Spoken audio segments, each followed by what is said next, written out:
Hello, everyone. Welcome back to OTD Military History. Excuse me, we had a live stream about an hour ago looking at just three quick myths I want to talk about having to do with D-Day on the anniversary of the landings. Obviously, today, the 80th anniversary of the D-Day landings in Normandy. So today we are going to do an AMA here. I've already got lots of questions, so I will do my best to answer what I can. I've already read some of them. I can't answer some of them because I don't know. I can give my best answers, some approximations, that kind of stuff. But yeah, fire away. Any kind of question. Try to keep it D-Day if we can. That would be great, just to fit with the anniversary. We could maybe do another Normandy one another time, because I'm always game for these things. So yeah, so I guess we'll just start it off. So from the collector, what order were the troops in the boats? Good question. So again, as a lot of you already know, my specialty is Canadian military history. So I just double checked. I thought I knew the answer, but I just double checked the Queen's Own Rifles war diary, because I had it up for something for earlier anyway, of what they were told to do. And I literally saw in the war diary they were ordered to load into the landing craft in the best, I believe, it's tactical order demands it, or something of that nature. So a good way to think about this is look at that famous North Shore footage, and you can see who's going out first, right? The guys with the ladders and all that stuff. That makes sense to get over those obstacles that they were going to face. So I guess it was up to whoever was in charge of the section or what have you in the landing craft. Again, there's no universal loading order of any of this stuff. It's all different. I mean, I just pulled up the loading tables for Juno, which are extremely extensive, and it's one of the smaller beaches. And it's all different depending on how they're going in, when they're going in, and what units they're going in. So it was whoever was in command would say, this is the best way to do it, and that's how they would do it. So where are the beach fences today? Heard they're in the field, but not sure. This channel is awesome. Oh, thank you. Okay, so the beach fences today, again, I've had quite a few videos on this, more to come. Good chunk of them are still there, like concrete defenses, bunkers, brooks, some of the seawalls. There's some older, like call them the tetrahedrons. They're the big pyramid-looking things. A good chunk of them are actually at the Juno Beach Center, which is in Courseulles, on what was Mike Red. There's a few there, and there's some spread out in one of Bernays as well. Bernays, yeah, it's by Canada House, just in the random parking behind there. Yeah, things like Belgian gates. They're called Element C as well. I know quite a few of them are scrap, or just scrap metal. A few have survived. There's a couple at some museums throughout Normandy. Yes, you can see some of them there. I mean, a lot of this stuff would have been scrapped and used by the people living there to whatever they needed it for. So not many of them are around as much as I know, but some still survives. There's reproductions and all that good stuff. But yeah, some of it was kept. Most of it was literally blown because it was in the way. So they had to get it out of the way. Okay, this I have no idea. How many waves? It depends on what you count as a wave. I mean, it's hard to say. I mean, I can just speak on Juno because it's the one I know the best. I'm just looking at this right here, and I was doing some writing up for the Juno Beach Center on the units that landed at Juno, just the Canadian ones. And it's all over the place. Like there is no waves. It's not like wave 1, wave 2, wave 3. Like that doesn't exist. Different groups and different boats and all that are marked to come in at different times, depending on what their job was. So that's not really something I can answer for the other beaches, but there isn't really waves. It's more of a timing thing, and I can link the loading tables and all of that afterwards. But yeah, it's there's a lot if you want to count it that way, because again, Juno has them spread out within minutes, and then things go awry. The landings are late, so it's not so simple as waves in that sense. What boats were used in D-Day? A lot.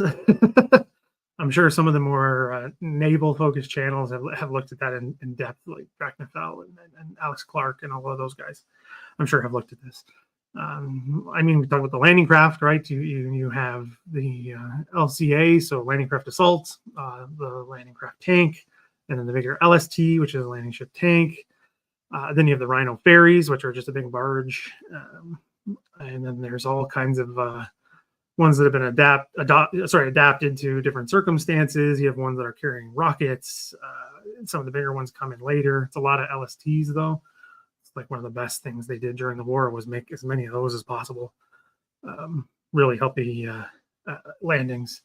And of course, there's all kinds of naval vessels supporting the landings, everything from corvettes right to battleships, monitors, aircraft carriers out, way out.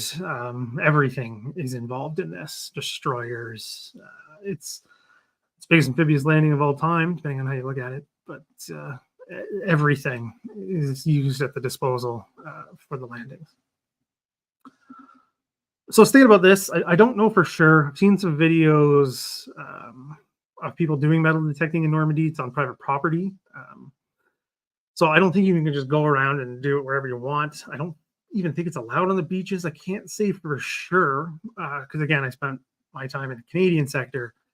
And these little towns each have their own rules of what you can and cannot do, or what they advise you can and cannot do on the beach. Right? Like Saint Aubin is not run by the same people that run Bernay-sur-Mer, and same with Corsoles. They're all different, so they all have different rules. I don't know, but I wouldn't go do it on someone's property. That's not a good idea. I would avoid that. How many vehicles were used at Omaha Beach on D-Day? No idea. Lots, hundreds, thousands. I don't know. Probably over 1,000. I know it gets backed up, and a good chunk of the beaches are closed to traffic. That happens at Omaha. So I'm assuming a lot come ashore, or all of them, because that's the point, right? So it's a lot. Off the top of my head, I have no idea. I'm sure it's hundreds and hundreds and hundreds that eventually make it ashore. And then in the days afterwards, it's got to be thousands. This one I don't know either. Not my specialty. Believed to have been defending the beach. Again, depends on which area you're looking at. There's all various units, right? Again, it's different depending on which beach. That's more a question for someone like Niels Heckerman. He knows more than I do. He was on World War II TV this morning, well, our morning, here in North America. So he would know better than me, unfortunately. So I just looked up St. Mariglis for some information from the Constantin people. Apparently it's where the museum is now. I've never been to St. Mariglis. Didn't have a chance. I was going to do it in April. I just ran out of time because I didn't even do all the Canadian stuff I wanted to do. So I didn't have a chance to get up there, unfortunately. Didn't get to Utah at all. And from the same information, it's 30, apparently. But again, not my specialty. I hope those are satisfactory answers. Some of them I can't answer. Some of them I just don't know. But it was like a rapid fire. So good question from Jay, supporter of the channel. Thank you for the support. How many DDs make it to Juno, and what are the consequences in your opinion? Excellent question. So I've looked at this before. Did a whole video on the first Hussars, who have 2 of their squadrons use the DDs. So that's really the only use of DDs at Juno Beach. You have the Fort Garry Horse are also there with them. They just make, what's called the dry landing, because they're brought right to shore because of the delays and all kinds of stuff. So they're just brought on shore pretty much later than expected. However, the first Hussars do launch their DDs closer in than was, recommended, which turned out to be a good thing. I just had to really look at my notes because I couldn't remember if I had the number straight in my head. So I have 29 launched. It's not the full complement of DDs because one of the LCT doors jammed and they can only get one off. I'm not sure what happened. The details are sketchy of what happens exactly, but they can only get one gets off. And I have here that 7 sank on the run-in. I thought it was 9 that sank on the run-in. I could be mistaken in my notes, but the majority of them make it, and they make a huge difference, right? I'll look at this in another video I want to finish, because again, I was telling some other people, my audio from where the Winnipegs came ashore is useless, so I have to redo it all, and that's where a lot of the heavy German emplacements are, right? That's the strong point Corsoles, as the Germans called it. With you'll see in the videos, but there are just so many bunkers there, and Terbrooks, and it's one of the heaviest defended parts of the entire Norman coast that the Allies land on that day. They make a huge difference, so much so that the OC, or officer commanding in the British lexicon, the Winnipegs gives a note to the First Hussars commander saying, "You guys made the difference." They are the ones who help neutralize some of these defenses. I mean, the war diary of the Winnipegs is pretty salty, rightfully so, about the DDs not making it there on time, but there are other documents later on saying this has made the difference and saved lives and helped us get through some of these strong points. So when they were used the way they were supposed to be used, as far as I know, digging into this stuff a little bit, like at Omaha, they're launched too far out in the rough seas, so they pretty much sink a good chunk of them. 1 or 2, I believe it's only 2. There's the one on display in Corsoles right now, bold, thinks almost immediately coming off the ship. Another one may sink on its own, or it may have been swamped in the tides. The rest are taken out by enemy action or friendly fire. So how they perform with the First Hussars, right, at light green and red, and then into Corsoles itself, is how they're supposed to be done. They're used properly, and they used to great effect. I mean, I'm a big fan of the DD. I don't think that's a secret for a lot of people who know me. I think it did its job, and it did its job well when it was used properly, because there's other indications that that's how it went as well at British and other parts, even at Utah.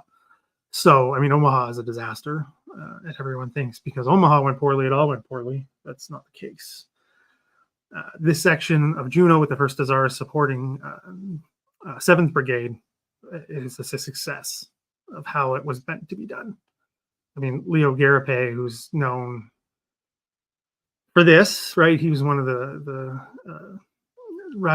commander of one of the DDs, but he ends up moving to Corsoles and ends up dying there and is buried there, and talks about this extensively. So, and it's in the war diary, he talks about it post-war. Fascinating guy. So he's the one where we get a lot of this information from. Like, he sees Bold go under and recalls that very soon after the fact. And he's the one who leads the charge to get Bold literally plucked out of the channel and made a monument. So we have him to thank for that. So to me, the DDs, when they're used the way they were meant to be used, and there's some coordination there between the commanders and those of the Royal Navy who are bringing them ashore, you know, there's a little bit of collaboration there of what to do, right? They were kept going back and forth saying, we're going to go in, go in dry. No, we're going to launch you. No, we're going to go in dry. They eventually decide we're going in, and it makes a huge difference. If they went in dry, I don't know. You can't say, it's all speculative. But again, it's a little different with the Fort Garry Horse. They come in dry, like I say, right on the beach, more or less. And it's a bit of a different story over there, right? It's a bit of an infantry fight for these things because they don't have the DDs.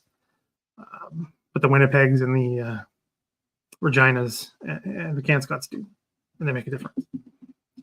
And actually, there's something I'm talking about in the video. This is kind of an aside, but Canscott's one company, T company, is attached to the Winnipegs. Their objective is a pillbox that's actually taken out by the Royal Navy.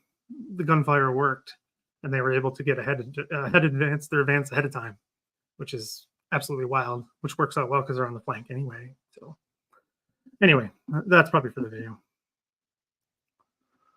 Yeah. Excellent question from Andres. 1 second. I will catch up with your comments and questions as soon as I can. What kinds of Hobart funnies were used at Juno and to which effect? Excellent question. I did a whole video on the AVRE 1 Charlie that falls into a crater. And unfortunately, the majority of the crew is killed. A good number of those are used to good effect, right? They get off that beach pretty quick. Once they use 1 Charlie as a bridge, more or less. to get out at the far end there of the beach, the west end, and they're used to great effect and clearing some of these obstacles and concrete defenses. The flail tanks also make a difference. They are able to clear paths for the tanks coming through. Some of them get stuck on the beach though, and then they're just subject to a lot of fire. That causes some issues. But I've read in many accounts, especially recently, the AVREs making a difference in coming through. No crocodiles. I just checked the landing tables, nothing like that. So those are the ones I know for sure. So you have the BDs, like I already said, the AVREs and the flail tanks are what come ashore in that regard, as far as I can tell. I mean, again, the landing table is massive. All the information in here. It's extensive. So they do make a difference in a lot of ways, and especially keeping that advance moving forward. Again, it depends, right? And then you have the artillery, which are not the funnies, but you know, the self-propelled artillery, which is kind of part of that. And they kind of use the SP artillery is sort of in that role. That's like, say, the AVREs were supposed to be fulfilling because of the backups, and it's a bit of a mess of how long it actually took them to get off the beach because of the backups in the towns themselves, because that's where the Germans really stopped the advance, was in the town. And once they were able to bust through there, they moved fairly quickly, but then, you know, daylight was fading. So it's more about the artillery that makes the big difference in the tanks. But they also take huge numbers of losses due to German artillery and anti-tank guns in the interior. So I'd say they did pretty well for what they're supposed to do. They did a pretty good job.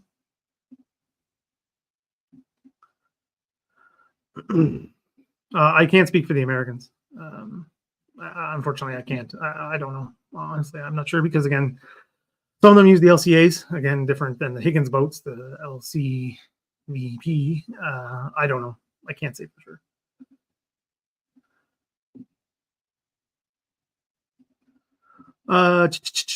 Okay, good question. So my grandfather was with the North Nova Scotia Regiment, so that's 9th Brigade, the Reserve Brigade. So I think that gives you part of answer there.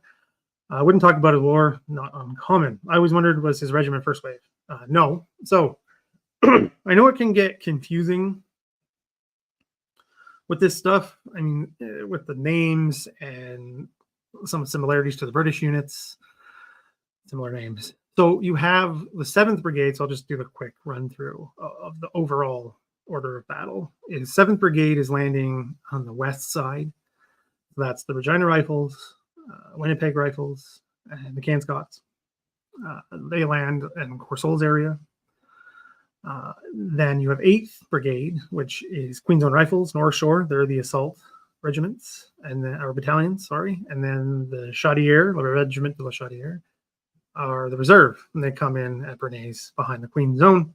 And then you have the 9th, which is nicknamed Canada's Highland Battalion, or Brigade, because it's all Highland battalions. You have the North Novas, the Stormont, Dundas, Glengarry Highlanders, SDG Highlanders, and then you have Highland Light Infantry are coming in. And then those are supported by 2nd Armored Brigade, which I already said, 1st Hussars is supporting 7th. Fort Garry Horse is supporting 8th. And then the Sherbrooke Fusilier Regiment, not Fusiliers, Fusilier. Again, confusing, is the reserve, and they come in later. So the 9th are coming in later. If you've ever seen that, I have it up on my board on the other side of my office. I used it in the presentation for the myths. If you've ever seen that photo of the LSTs coming off, the troops coming off of the bicycles, that's the 9th Brigade. I believe that is the North Novas. No, or North Novas, or the SDG. Could be the SDG. I don't remember off the top of my head. I think it's the SDG Highlanders coming off of the bikes. So they come in later, even later than in planned, because there's a backup in the town, because the German strong points hold out against the advances and slow everything down. I mean, their objective is Carpiquet, and they don't take it. They don't even get close, unfortunately.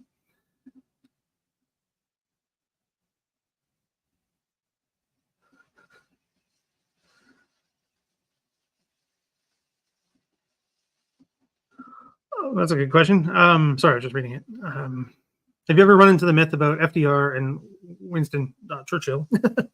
Winston, plotting to delay D-Day to specifically allow the USSR to bleed more. I mean, you hear this. There's no legs to this. I mean, yeah, you hear this a lot. There's no proof of this.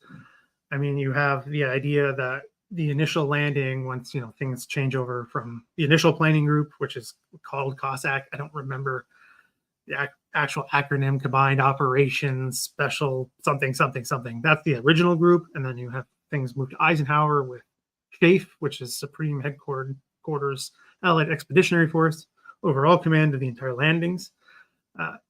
Their landings were supposed to be earlier, right? They're supposed to be in May. They're not supposed to be in June, right? We know the whole thing of moving from the 5th to the 6th. They were supposed to be May 1. That's what's discussed with the Soviets. So maybe that's where that comes from a little bit. It's probably better that they delayed the landings, because I was there in April and the weather was awful. I mean, I've been there in June too, and it was awful then too. I mean, Normandy's just got lots of bad weather, but earlier is the worst. So that plays into it, and getting everything ready. And I mean, this is a massive undertaking. So I think that's probably where that comes from. But no, I think you're right. I think it's an older thing. I mean, people still bring up all this stuff, but there's no evidence of this. It also doesn't make sense if you believe the sort of the other side of that whole thing of they're trying to stop the Soviets from doing whatever. So why, if that's the case, why didn't they land earlier to push them further, to meet them further to the east, kind of thing? I mean, it's a certain group of people who are very much pro-Soviet Union who believe these things, and the Western Allies were terrible to them, blah blah blah.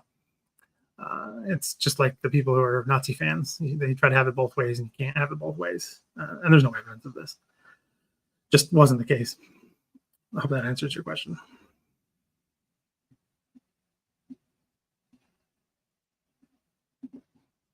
Oh yeah, troops are coming in all the time. They don't stop coming in until September. No, even later. They have to be later when Antwerp is cleared. So that's October. So the beaches are their main harbor, basically. I mean, you have little ones, like Courcelles has a tiny harbor. Yeah, then you have the Mulberries, right? But the Mulberry at Omaha is destroyed. You have Rerecich, which is the British Mulberry. And that's the one that survives that massive storm on the 14th. I'm probably wrong. I can't remember. But a week-ish plus later, something like that, which slows things up.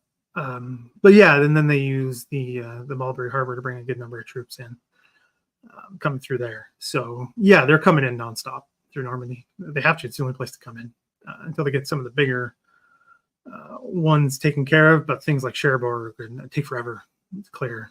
And then there's the whole discussion of, particularly when it comes to 1st Canadian Army, but we're getting well ahead of ourselves, clearing the Channel ports, right, and using those for bringing in supplies and troops, which doesn't really happen either, because they are thoroughly wrecked by the Germans as well. And then you have the whole Antwerp Market Garden debate, which we're not here about today.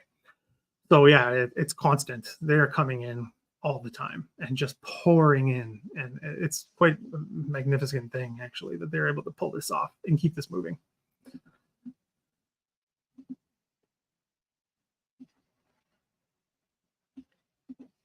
What was the toughest nut to crack on Juno? That is an excellent question. Oh, geez. Which one to pick?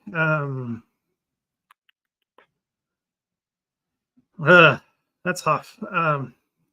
I can't really pick. They all have their difficulties. I was literally just looking at the photos because I posted them on Twitter and Blue Sky and social media. Each of them have their difficulties of what slows the advance. Right, if I start in the east at Saint Aubin, right, you have that 50 millimeter that's slowing the advance, that they have to flank from through the town and come in behind to take it out. That slows the advance. Same happens at Bernays. The advance is slowed again in the town because there's a strong point further back. Same with Courcelles. I mean, based on the number of concrete defenses and what it took to clear them, if I had to pick, I'm going to go with the area around the Juno Beach Center today. Those bunkers. because based on what I read, to have them taken and the high number of casualties that are caused, if you have to pick, I'm picking there.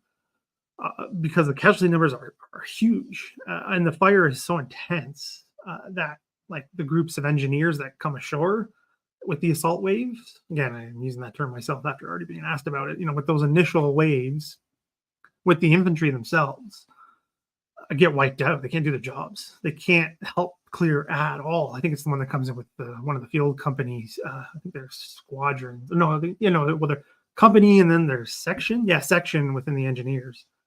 And then they can't do their job. They get wiped out more or less. They're combat ineffective. So like things like that are the difficulties.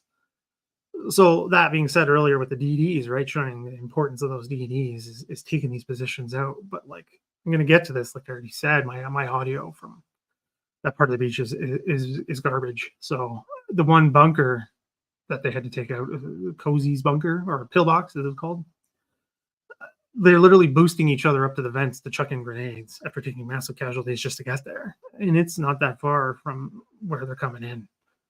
So it's a tough one to crack, and you can still see the evidence of it today. It's still there. Those are still there, and they're finding more stuff. I mean, they haven't in a while, right? There's that brook that was uncovered just outside the Juno Beach Center in 2014-ish.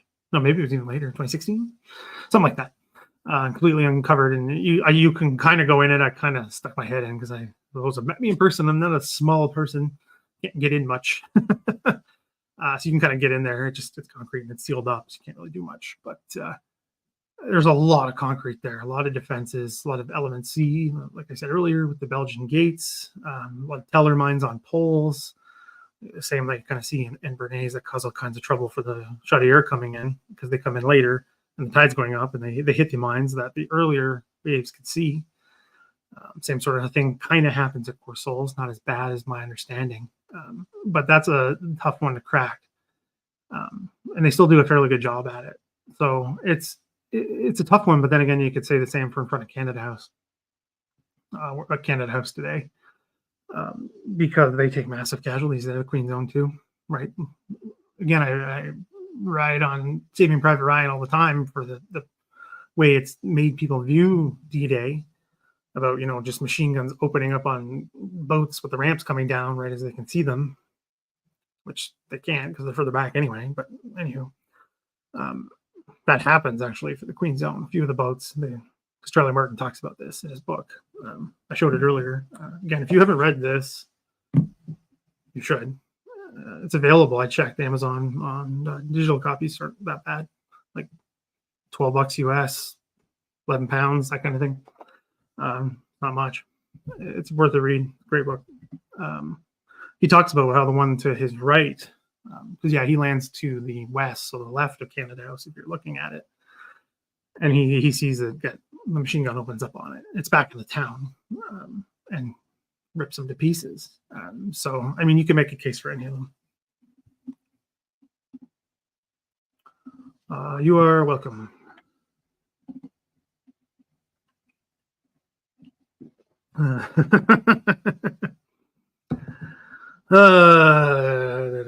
Have I seen the docudrama Valor and the Horror? Have I ever?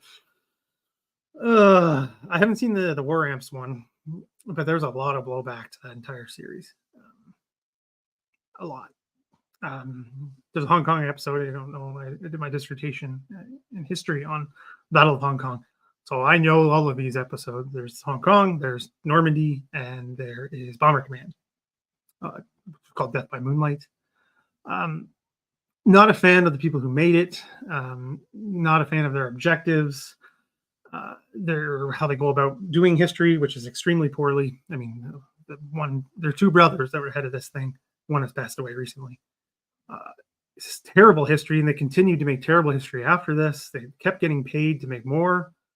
I mean, this series was watched by millions of people, which doesn't seem like a lot, but in Canada in the early 90s, when it comes out, it is a lot.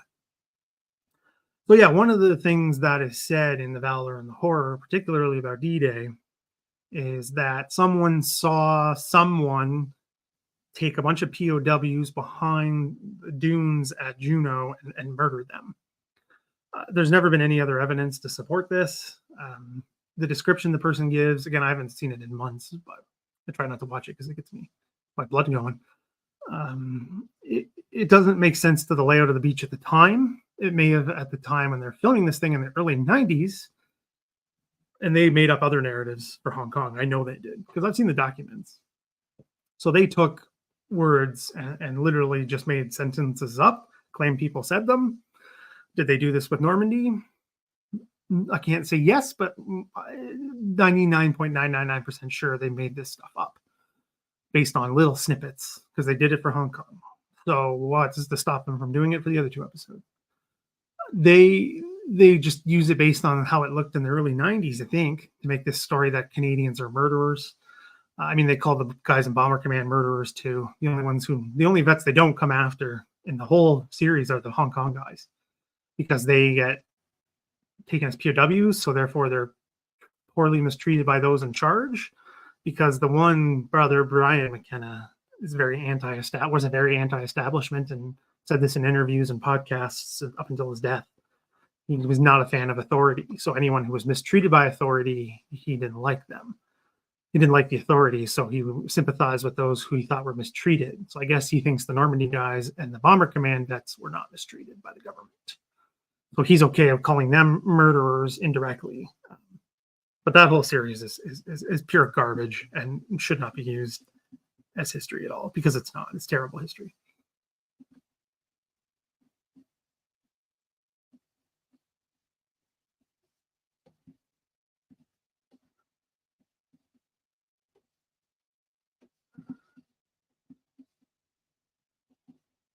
Yeah, I'm sorry. Legal Cult's asking about the deck logs. Yes, they would.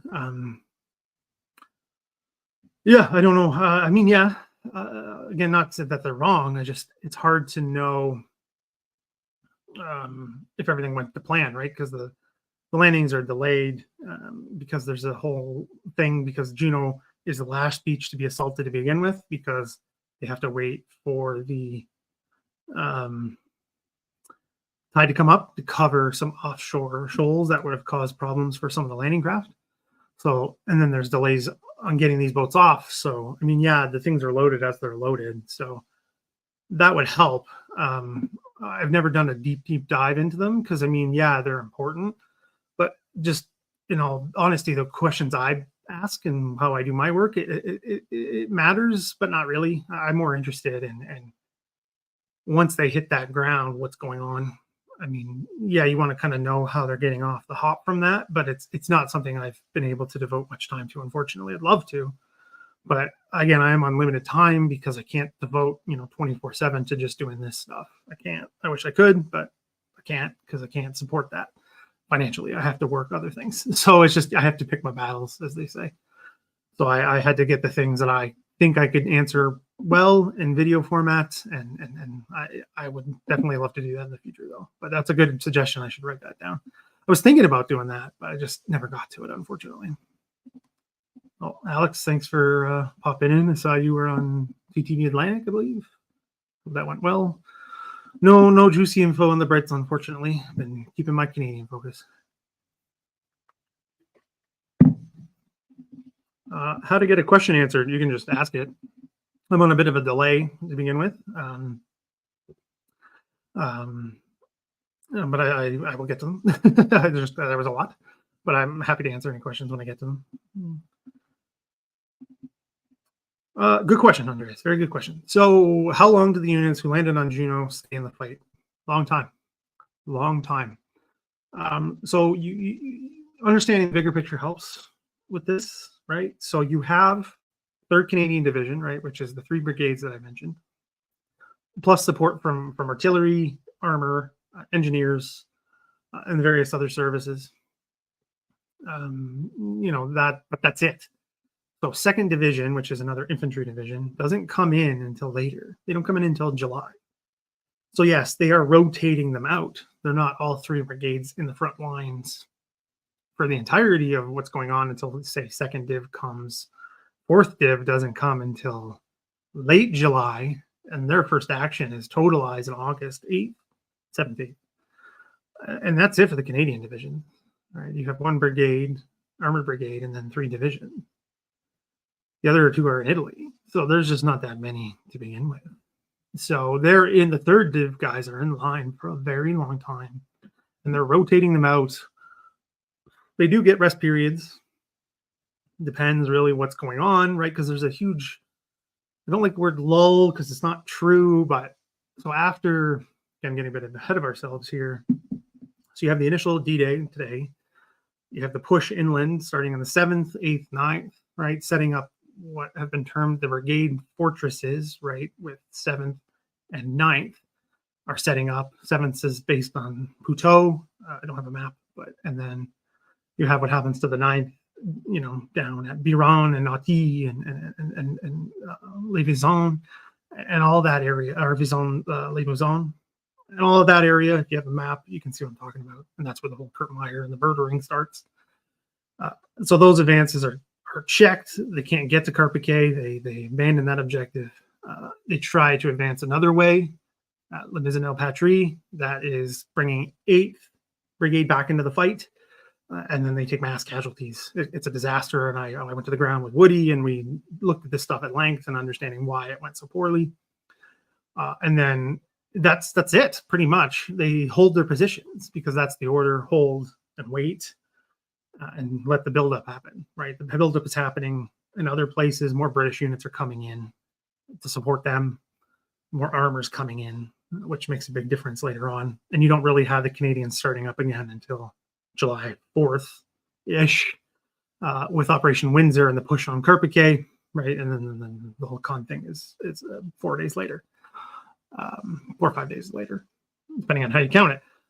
So there are rest periods. So they're rotating these guys out, right? 8 took a wallop on the beaches, so they're given a rest first. But that was just always in the planning anyway. 7th was supposed to go on and hold. 9th was supposed to go and take Carpiquet to support, you know, the Brits coming down to take Caen, which of course neither happened until later. So they're able to basically keep a brigade and a little bit in the line at a time. And then the armor's in back and behind to support. And then Artie makes a huge difference, obviously, and keeping the Germans at bay. And it becomes kind of a static for quite a while. There's a lot of patrolling, a lot of trying to figure out where everybody's at, who they're fighting, who's on the other side, right? Other side. And, you know, these aren't like hedgerows in the further to the west, right? With the Americans and some of the British sector over on that side. Around Bayou and all that. This is wide open territory, so they're further apart because otherwise, you know, it'd be awful. So yeah, it depends. So yeah, they're given some R&R. Like it always made them mention in the war diaries that they're allowed to go swimming on the beaches that they help take, and that's photographed. And it's in the war diaries, they're given some like R&R, mostly training, keep up. Also, but why it's important is because of the losses. And this is connected to it, right? A huge amount of losses. They got to bring new people in, which is something the Canadian, the British Army in Normandy, until the numbers start to run out, are really good at, is keeping these units up to strength, right? Like, again, jumping ahead, but say the Black Watch at Verrier Ridge, Operation Spring, is decimated on the 25th. They're able to come back into that same continuous battle later on, right? They're back in it because of the reinforcement stream. So they have to keep these new guys and, you know, keep them up. So the training has to keep up. So yeah, I like to think of it in terms of when the divisions are coming in and then how the fronts change. And then of course, when you have 1st Canadian Army going active, that changes it all up again. But again, we could talk about that in the future maybe, but it takes a long time for them really to get a break. And even then they don't really get a break. Canadians don't really get a break at all. They are in line a lot on the left flank of the advance, all the way up until the Netherlands and in northern Germany. They see a lot of combat. Terry Kopp has looked at this. They see more than most. Again, not trying to be the Canadian. You guys know that's not who I am. You know, the Canadians are wrong, but they are. They're just, the math is there. I'll have to find it and post it to various places so you can take a look. Canadians are in line a lot longer than most other units, a lot longer, because there's less of them, and they want them there because they can do the job.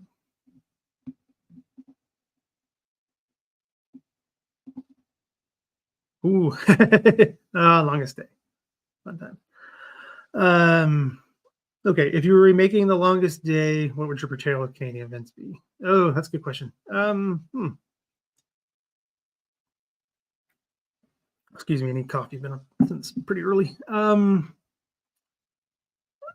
Following Charlie Martin would be cool. I mean, he's the book. He's very well known. He was a very charismatic guy, very well liked. So him coming around Canada House, right? You got that visual right there because it still more or less looks the same. That would be a cool story to follow.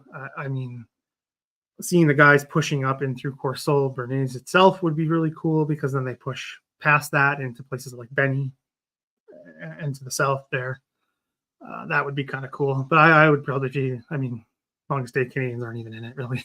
So that would be my pick. I mean, Queen's Own is well known in Canada and in Normandy and all that good stuff. I mean, then you have the North Shore footage too, right? It'd be pretty cool to reenact that and film to redo it. I think that'd be pretty cool to see, right? Reenacting that in high def, you know, full sound, good lighting, you know, everything you want it to be in a movie. You can definitely do that. That would be cool to see. And then, yeah, where they have to literally come around the town and take out the bunker. You could totally do that too. I mean, I would pick that. I mean, I would do the whole thing, but clearly I'm biased.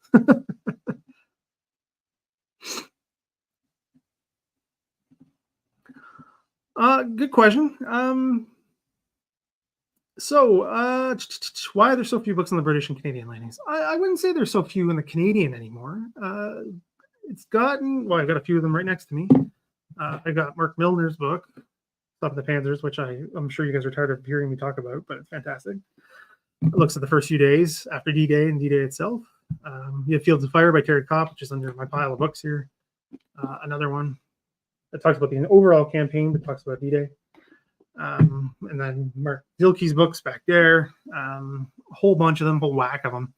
It was really something within the Canadian historian community, really starting in the 90s when Valor and the Horror came out, and Reagan forgot to mention the Canadians in his speech that everyone loves to talk about and all that stuff. Canada was left out, and that pissed a lot of people off. So they're like, we're going to start telling our story. I would argue we've dropped off since then. We won't really tell our inland story very well. Could be better. Dave O'Keefe has done some, right, with the Very Ridge and what the Black Watch did there. We should do more. This is completely an aside and tooting my own horn, but D-Day is the tip of the iceberg of what I'm doing for my videos. I spent one full day on the beaches and then one extra half morning on the beaches. And I was in Normandy for 7 days, and I was working the whole time. I spent vast majority of my time inland. I covered everything inland. I wandered Very Ridge forever. I was in Saint Lambert sur Dive for half day. So I would say, yeah, the Canadian stuff is better. There is stuff out there, and it's well done, most of it.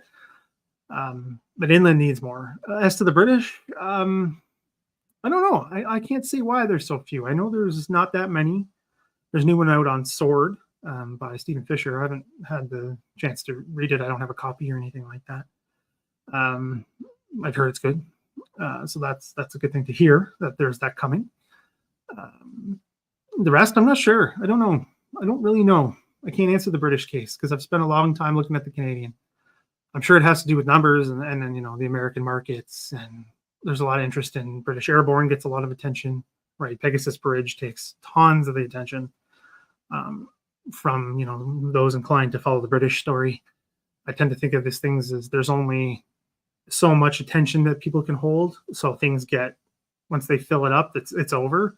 And I think Pegasus Bridge, you know, think of it like like a cup. Pegasus Bridge takes up most of that cup. So once it's full, the rest of the stories get dropped off. And maybe that's why, I don't know, maybe the American focus on their stuff. I don't know, but I can only speak for the Canadian in depth, especially with historiography, and knowing the people who've written these books as well helps a little bit, right? I don't know the British stuff as well as I'd like. I can't speak too much in depth about the lack of British sources. I've just heard other Brits talk about it, and they're not even really sure what's going on. So.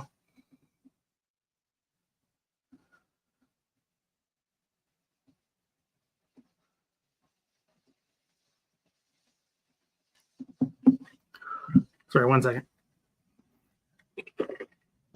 So this is, I assume you're talking about Monterey. I'm not sure when this question came in. in regards when I was talking. Sorry, there's a lot. You guys are very good with your questions today. No, so the Fascine was not deployed by the crew. So they are coming off the beach because the driver, one of the two survivors, gives a full interview to the Imperial War Museum in 92, 93, something like that. I posted it a bunch of places, particularly for YouTube channel members and patrons, because I like to post things for those who give that extra support. Plus, IMW is weird about their stuff, and I don't want to get in trouble for posting it somewhere I'm not supposed to. So I posted that, the full interview. It's about an hour. It's worth a listen.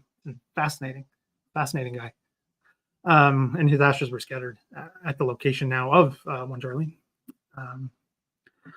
He talks about how they're trying to get off the beach. There's a bit of a delay because the flail tank that's supposed to be clearing the path for them is moving along, doing its job. You know, he talks about them going off as they're supposed to, the mines. However, it's on a hill, and I've been to that spot, and there is a hill, and the road was kind of funky. It wasn't like a straight line. At the time, they've done it since then, and it's easier now. It's a car park, and a lot of like camper vans go there, and I can see why. It's a nice spot, and it's free, which is always good for those who do that kind of thing. As I've heard, never done it, but heard of people doing it. So he talks about how they're having trouble after that because the flail tank goes up a hill and misses a mine and gets his track taken off. And he's like, whoa, hold on. I don't want to go forward because I'm just going to hit a mine. But he gets the order. They radio back saying, you got to move on. You can't stop in the advance. And he goes, oh, I know there's a ditch here. He calls it what did he call it? A culvert. It turns out it's not a culvert. It's a huge crater that's covered in water. Excuse me. I'm still getting over a bit of a cold. And he goes, I know what's there. And he's told to move forward. He puts the tank into first gear. He goes right into the hole. So no, they don't get a chance to deploy the Fascine, which is the bundle of sticks or tubes. It's sticks at the time to fill holes, which is what he was supposed to do. It just didn't get time to do it. So they talk about how they have to get other guys to come out there, get it off. So that's what they do. They get in there, they deploy it, get it off. So they fill part of the hole with the Fascine. Part of the hole is filled by 1 Charlie. So they push that into the hole as best they can with another AVRE. And then they put the bridge over it. And then a Bailey bridge is put over it later on. And then that's replaced later. And now it's just a road because they dug up 1 Charlie, obviously. A whole story talk about that in the video, which I can link for after. It's all there. It's a fascinating story. But yeah, they don't get to deploy it as they want. The one behind it comes in and deploys its Fascine to really fill up the hole because it pushes in 1 Charlie. I guess it just takes the route around that the flail half made and then continue on because then they have to keep pushing because they do keep pushing and get to their objectives. So no, they didn't deploy the Fascine as intended, but it does get deployed eventually.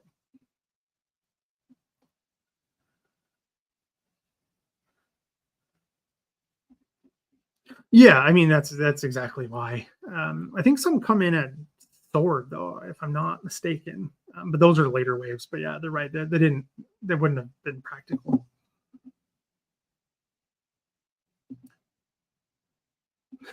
Rooted the Germans to resist. I know, right? I mean, yeah, that would have always been an issue. I mean, that goes on forever. The entire war that never stops being a concern.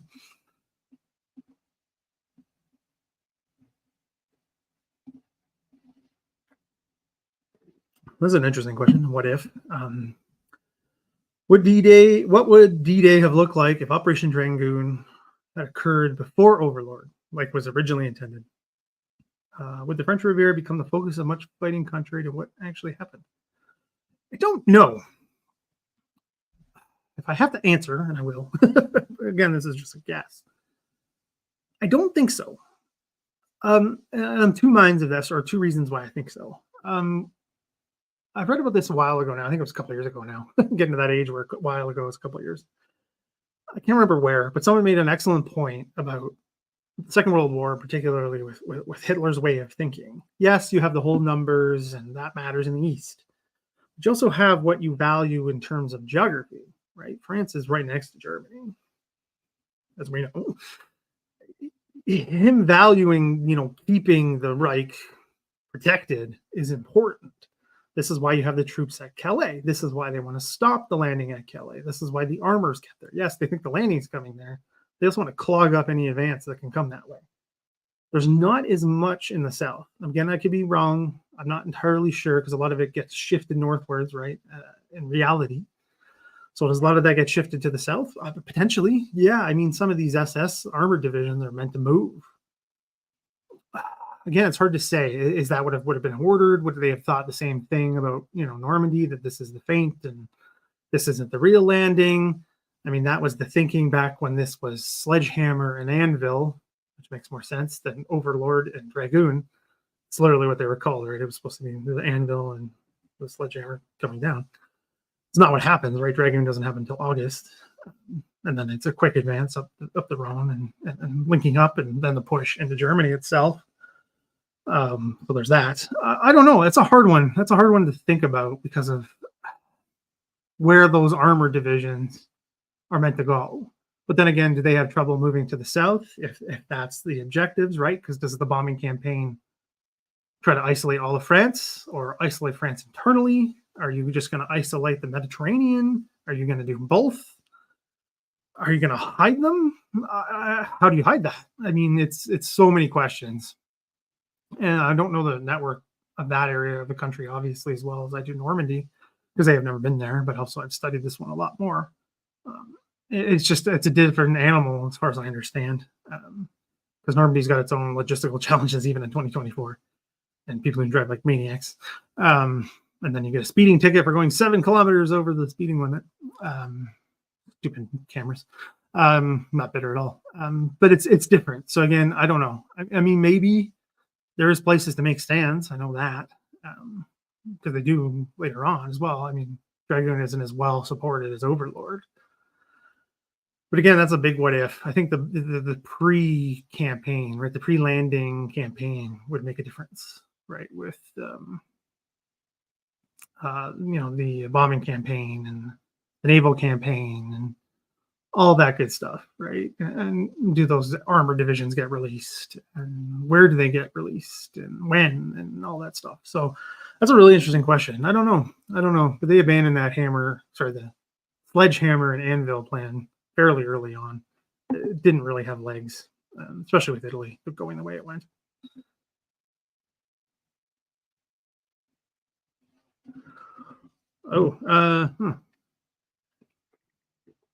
Any idea of when Monty inspected the Canadian troops of the British Airborne? I don't know about the British Airborne. Canadian troops, I could check. I don't know off the top of my head, but it's not that close to the landing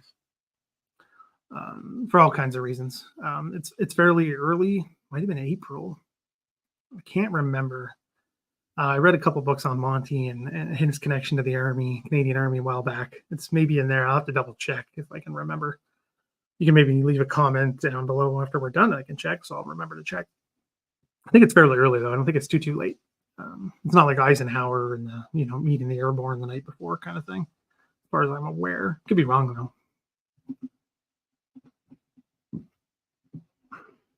D-Day and Bagration are scheduled for the same day. Do you know why Bagration was delayed until the 22nd? Maybe to spell it. I don't know. That's an excellent question. I don't know. I want to say, you know what? I don't know. I can't answer.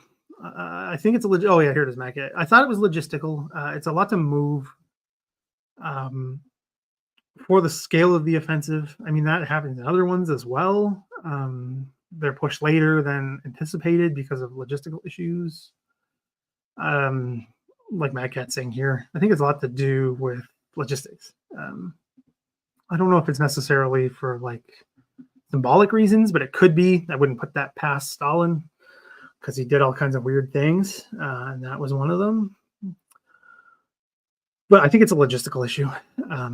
Again, that happens. Happened with D-Day too, right? It's supposed to be May 1. Sorry, what do you mean, Hillman? Like a tough nut to crack? I thought the question was just Juno, but put it back to me again, and I'll answer if I'm wrong.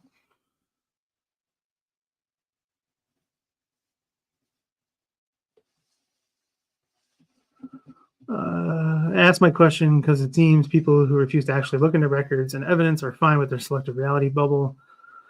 That they also refuse to prove is truth. It's like, yeah, that happens. Sorry, I don't remember your question. Let me go back. Sorry, I didn't answer your question as quickly as I could have. Just there's a lot. Oh yeah, I mean, yeah, that's the Val and the horror. Yeah, you're right. Yes. Yeah, you're just right. Yes. Yeah, I know, right? Scott, work gets in the way. That's why I've just cleared everything for today to focus on this. Yeah, see, Andres did it right. Yes, I was. Wait, is that how they credited my name? Yeah, I did help with that. Seriously, that's how they put my name? If that's how they put my name, please tell me. Oh, geez. Yeah, I did help with that a little bit. The project changed quite a few times. What they wanted to do, they wanted to make a story about how a lot of the footage is misidentified and wrong, and that went up right into the end of this project. But they did do some good work with the restoring of the footage. It was very well done. I had to help them identify pretty much all of it. And the claims of it being rare. I watched the short piece. It was like 11 minutes or something on YouTube. I don't know if it was longer on TV because I don't have cable. But I saw the YouTube on the YouTube piece on the National. So yes, but I did help that. I helped the producer with that months back up until last week. That's how they credited my name. Like, no wonder I couldn't find it.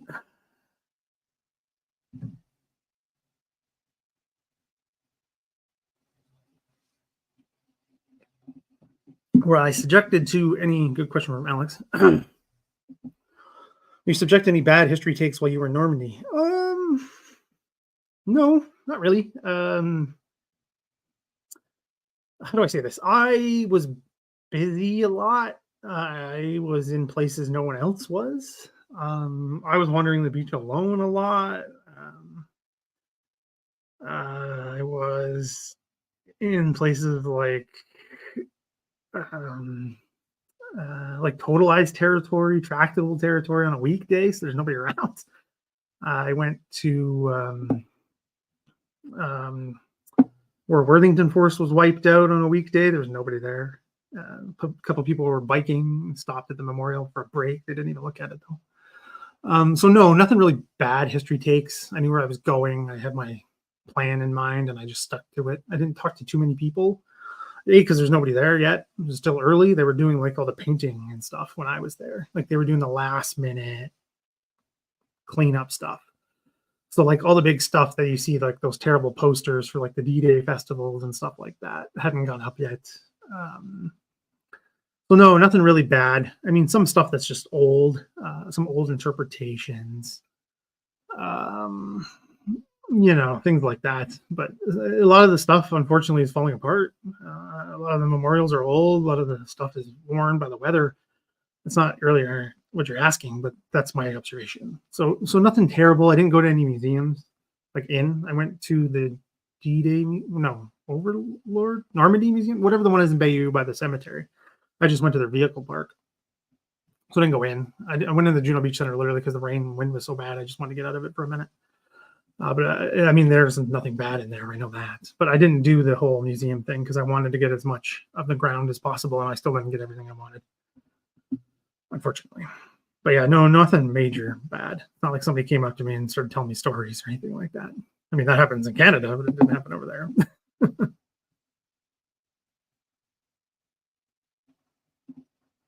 Yeah, I mean, the Valor and horror producers lied about so much. There was literally, 3 government investigations into them? Well, Senate, CBC itself, and the CRTC did an investigation. So we have lots of information on what went down.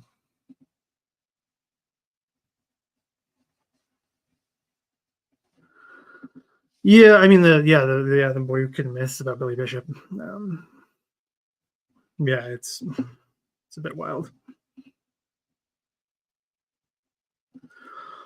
Oh, what ships were designated for call fire? Yeah, Algonquin's one of them. HMCS Algonquin. I have a video of the footage from it. Unfortunately, what's the naval term? Their observer on shore, the radio doesn't work. or it's broken, or it's a quick fix or something like that. So they don't get contact until later. Because I know I looked into this for the video. So it doesn't come online until later. But Algonquin's able to support a few other areas. They fire on a few 88s. I think it's in behind Bernays. That's the one that holds up the advance, because there's a little small battery there on the main road at the time. There's more than one way out now. I mean, there's not many more, but there's more than there was at the day. Same with Corsols. There's more ways out now than there was back then. They fire on that, and apparently they do silence it. So it's somewhat effective. I can't remember now which show I mentioned this on, but the Can Scots are given the C Company, which is they're on the flank of the Queen Zone at Corsols. Their objective is to take out a pillbox. They get there, the pillbox was destroyed. So some of it worked. But as far as I know, a lot of the naval fire, there's issues with communications, but that never stops in Normandy.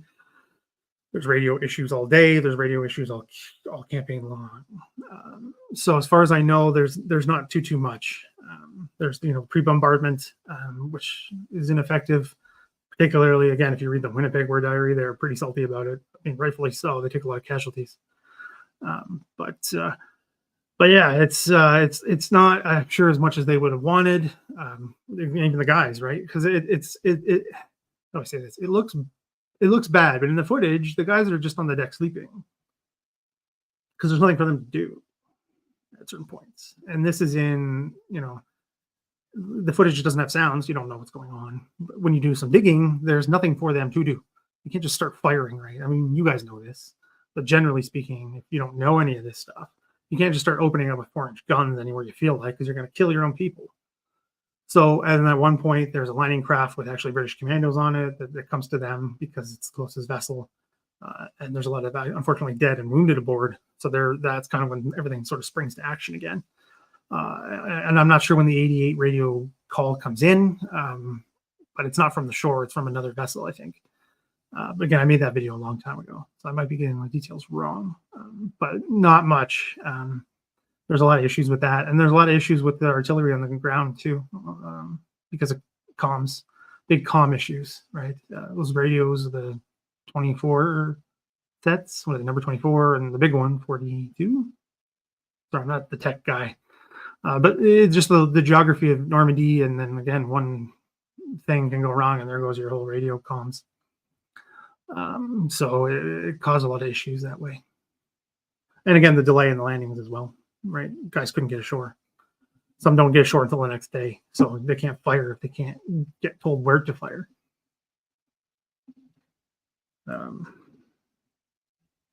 Oh, thank you, Jay. I appreciate that. And your support of the channel. Very much appreciated.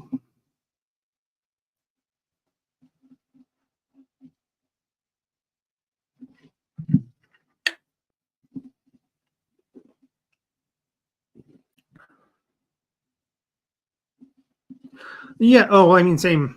All of Canada, actually. Everyone woke up, and they were told that the landings had started. And my grandfather told me about that. They woke up. He was 16, 17, something like that. On the day of the landings, and he said, "Yeah, we woke up and they started announcing all over the radio the landings had started." Yeah, so it's wild, yeah, how late it came over. But yeah, in BC even later, right? Because I'm sure what the time difference is at the time, but now it's 3 hours from the East Coast.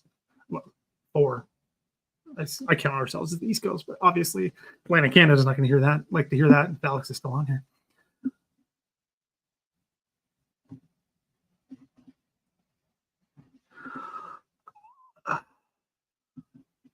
So, sorry. Okay. So that's a good question. I mean, technically not D-Day, technically. I mean, the first 12th SS gets there partially on the 6th, so I'll allow it. Okay, so this is going to be debated forever because the sources of this particular piece of information are varied from few individuals. I mean, a lot of the 12th SS are just outright dead by the end of Normandy, right? So they can't speak to it. I mean, few of them are taken as POWs, and they comb through the POW camps to try and get answers from them. Most of them don't even remember. The Jesenik, who's the guy who a lot of the testimony comes from, was a Pole by birth, an ethnic German who was conscripted into the 12th SS. We know because the record survives, not just his word. He was forced in. One of the few, I would argue, based on what I know. One of the few that even claimed it at the time. More claimed it later, but he claims it at the time as well. So he supposedly hears this from Kurt Meyer, right? A few others as well, but supposedly it's just from Meyer,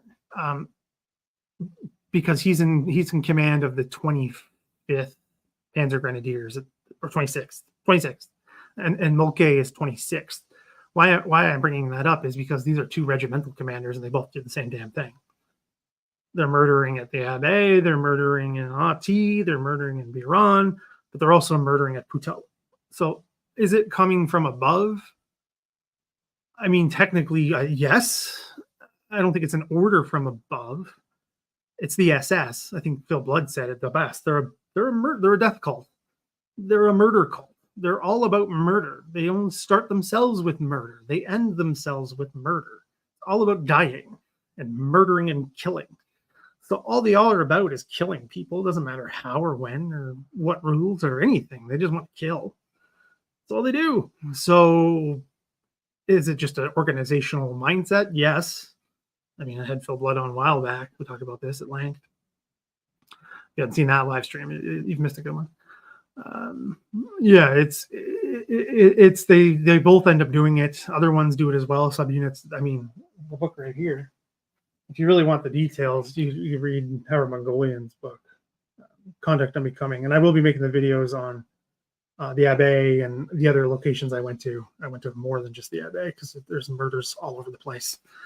So, I mean, in that sense, yes, I think it comes from higher above, but I think it's like an organizational thing. It's not, Wit saying, go kill all those PWs, because I don't think he needed to, because they were already going to do it anyway, in my estimation. Yeah, Hell's Corner is the 9th Brigade. And I have a cool story about that. If I remember, I will talk about it later. No, Order was 2nd Division, 2nd SS, Das Reich.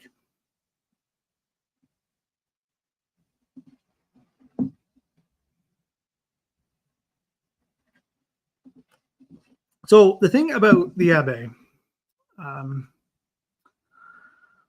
is interesting, and the awful events. I mean, we'll talk about those later. I just want to talk about this now while this is being brought up.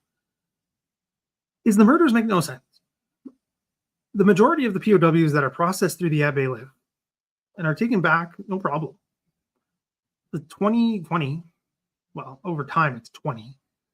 The first round is 14, no, 12. I can't remember. It's done in batches. The murders are done in batches, and they're random. They make no sense. The units make no sense. It's officers. It's not other ranks. It's older guys, younger guys. It's nonsensical. There's no rhyme or reason to the murdering. That's the part that gets me, and why people who defend these guys and say they just outright defend them because they're SS fanboys. Or they're like, all sides murder. I'm like, no, not all sides murder up to a day later in cold blood for no reason, and then let everybody else live. Like, it's absolutely wild. But I'll get into this with a video. These are going to be long videos. They're probably going to be demonetized, so I'll need help spreading them. But I mean, I need help spreading all my videos. But that one in particular is probably going to get demonetized because it's the subject matter. But I'm doing it regardless. Good question. Which beaches 2nd Tactical Air Force were targeting? All of them, as far as I know, overall. Typhoon squadrons. Oh, geez. I was going to go with the number 83. 83 was supporting the Brits. So mostly the gold. Mark Miller talks about it in Stopping the Panzers. Because number 83 group, which is large part of them are Canadian units, were originally going to support 1st Canadian Army, which is supposed to be the attack force, right? As we know, it's Second British Army that leads the British side. Things change in politics and blah, blah, blah. So anyway, they want to lead the attack, 83 group. So it's mostly British, I do believe, that they're supporting them. But it's intermixed, right? There's Americans supporting the British sector, British supporting the American sector. It's all over the place. There's different missions depending on the time of day. It's kind of all over the place. A lot of roaming, a lot of that good stuff. So as far as I know, it's kind of a mix, but I don't think it's majority RCAF are just doing Juno Beach. That I'm pretty sure that's not the case.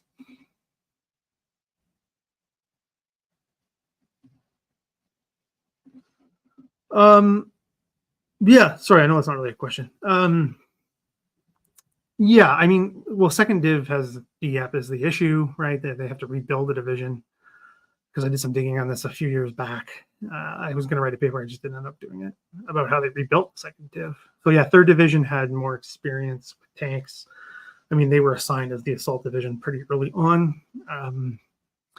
So that's what they get experience that way. And then, you know, fourth armor comes online, giving you more to train with, but they end up training with the third too.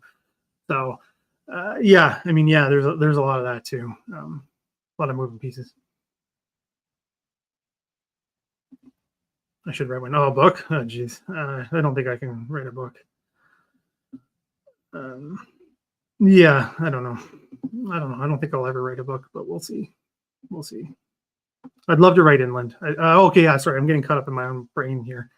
Yeah, I'd love to write about the stuff inland, but I just don't think it's going to happen. Not right now. Not anytime soon.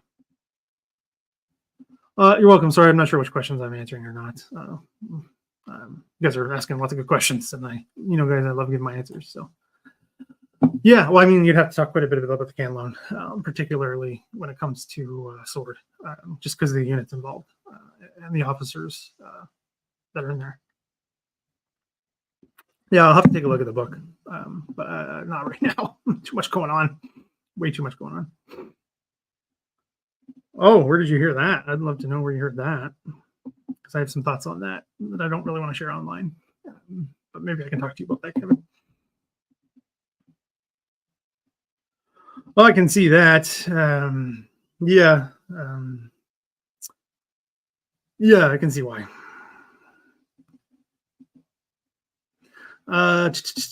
Yeah, I was there when it was recorded. It was at the what is it called? The Center, Laurier Center for the Study of Canada now. It used to be the Military History Center. I was at the conference at the beginning of May. That's when that was filmed. I was there, sitting next to Norma. I don't know if she's here. While watching that. Geez, he's gonna write all the beaches, eh? Interesting.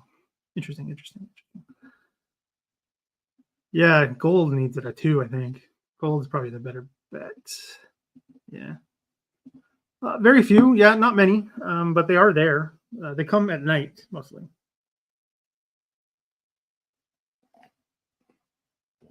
Yeah, they come at night later. That comes up in the war diaries a lot, particularly at the beaches. They're getting hit at night because, it's easier for the Germans because they can hide.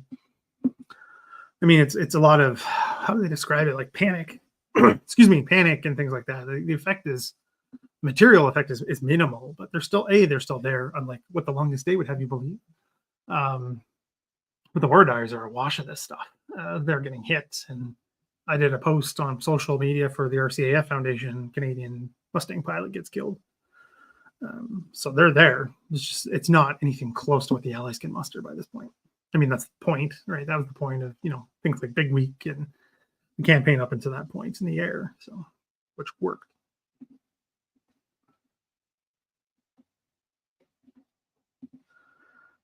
It's interesting, yeah. I don't know. I'd be interested here. Oh, well, that's better than I thought it would be. Half an hour coverage. Well, no, that's the thing, Jay, is that Vichy technically, no, not anymore. After Torch, so November 42, Germany technically occupies all of France. I mean, they pretty much were there to begin with, but Vichy is more or less undone after Torch, particularly when it comes to military. So all of France is occupied after Torch.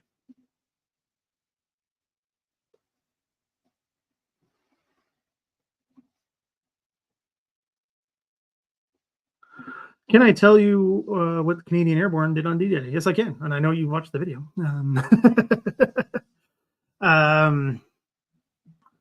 So there's one battalion of airborne attached to the 6th. They are in a brigade with the 8th and 9th battalions. 9th? Yeah, 9th hits Merivale Battery. Canadians land at Veriville. I was there. It was also extremely windy. The first 2 days I was there was the ridiculous wind I've ever seen. So they land at Veriville. Their job is to blow a bunch of bridges there along the river. Crap, I forget the name off the top of my head. It's a tiny little thing. Duvet, something like that. They have to blow a bunch of bridges in that area. One of the companies is to hold that position just until the morning to delay any counterattacks. So that also there's a strong point there. I tried to find it. I couldn't really find it. Like I said in the video, Veriville is a lot busier than I remember it being. Than when I was there in 2016, even. There's a lot of cars. So even like crossing the roads was not the easiest anymore. I was trying to find, they mentioned this strong point that is lined up with this gatehouse. That's the thumbnail of the video where a fair number of them are killed. So it has a line of fire on it. So I walked in that direction both ways as best I could. The other side is a private field with a fence up and, not told to go through those fences by people who live there so I wouldn't get in trouble. So I went the other way, and it's houses now. So I couldn't really tell where it was. So anyway, they take out that strong point, take some casualties. And at that point, that's their objective to help support 9th and 8th operations is they fall back to Le Misenel Crossroads. That's where the main memorial is. There's one in Veriville. It's not the easiest to get to because it's in between these two busy roads. But this other one at Le Misenel, it's like a little park and has a parking spot. And it's easier to get to. That's where they hold up until the 17th of June until they're relieved. So they're holding the line. They're patrolling extremely aggressively throughout. I know you just asked D-Day, but so yeah, they fall back and they hold that position against minor German counterattacks, things of that nature. But then that's what they do afterwards: progressive patrolling, using Piots in an offensive role, which is wild. But I mean, these are paratroopers, so they're a bit crazy. To much effect, like blowing houses and things like that. It's crazy. So yeah, they progressively patrol and keep the Germans on their toes, not knowing what's going on and where. And they hold until they're relieved. And then they piece in the line and the airborne bridgehead, right? And then till the breakout. So, I mean, that's a real Cole's Notes summary, but yeah. So they pretty much fulfill all their objectives. It just takes a high number of casualties doing it. Very high number. Like I did the Roll of Honor for all these units I talked about that I did for the Juno Beach Center. And theirs is one of the highest. Like because I did them by name. The first Campera has some of the most names, and a lot of the casualties are POWs, which is a rarity for the Allied units on D-Day. A lot of them are taken as POWs because of the misdrops, because they're dropped all over the bloody place, just like the Americans. So they just get rounded up as POWs. So despite that, they fulfill their objective, and pretty much on time as well, which is wild to think about, considering all they were dealing with. I mean, they're not dealing with the flooded fields and everything, like in behind Utah. But this is still enemy territory in the darkness, and they're doing a pretty good job.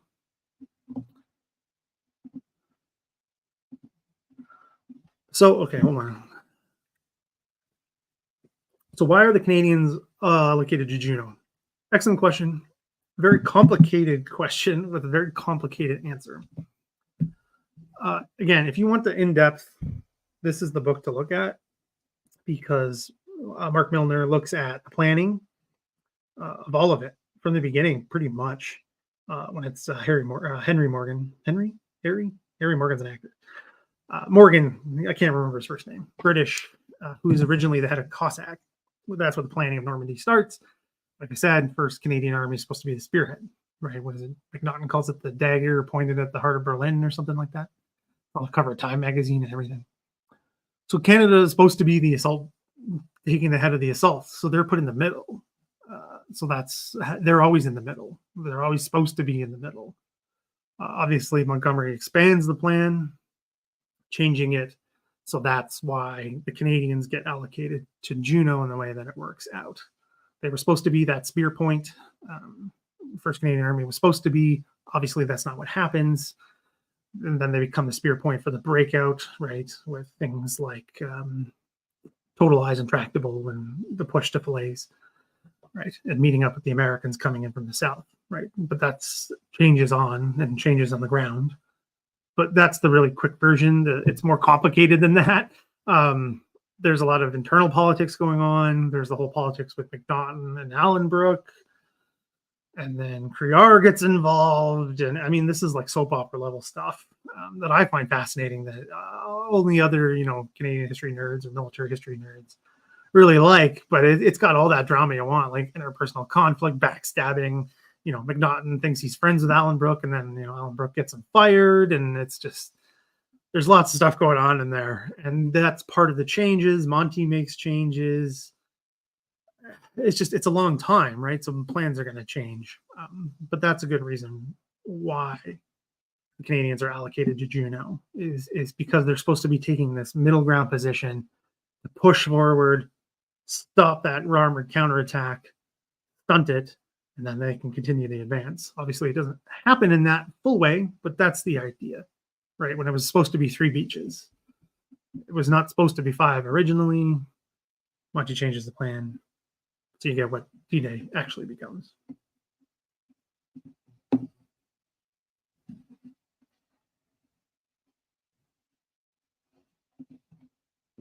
That was the credit Monday. My name. All right, I'll have to ask the producer about that. That's pretty funny. I've never seen my name butchered that badly before.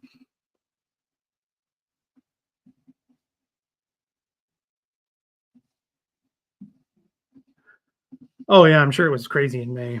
Like April was dead, and that's why I picked it. Yeah. Is there an online archive of the Juno Center? Not really. Not a physical one either. They have some stuff, but not much. Most of it's here. Are you looking for something? Because it's all here. I mean, literally where I am. I'm in Ottawa, right? We have the War Museum here, and the National Archive is here. Between those two, that's pretty much all of it. There's little bits and pieces everywhere else, and then, like unit stuff. But as per Canadian law, all that stuff is supposed to be turned over to the National Archive or Library and Archives Canada. So no, the Juno Center doesn't have too much. I mean, they have some personal papers and stuff. People who lived there, or who had a connection to the Canadians. Like there was one guy I did some research on for that bunker video. That was the first one I put out. Tombat Woods, of a local who he was 17 at the time. He was forced labor at those bunkers, and they had his papers. That would be cool to look at. And some of it was online, but not much. Canada doesn't do the best job with digitization of documents, in my opinion. No, I've never seen the whole thing. Storming Juno. No, I've never seen the whole thing. Partly on purpose, partly because I don't have time. It's on Amazon here, I believe. Because I go to watch it and then I turn it on, or I see the runtime and it's like an hour and a half, and I don't have time, or I'm just burnt out from doing too much and I need a break, so I don't watch it. So it's just never seen it. I've heard good things. Yeah. So I mean, I wouldn't not watch it because of me. Yeah, sorry, Belfast is one of them. Diadem is the other. But yeah, like I said, they couldn't get on the radio as well. So same with Algonquin. It's the same issue.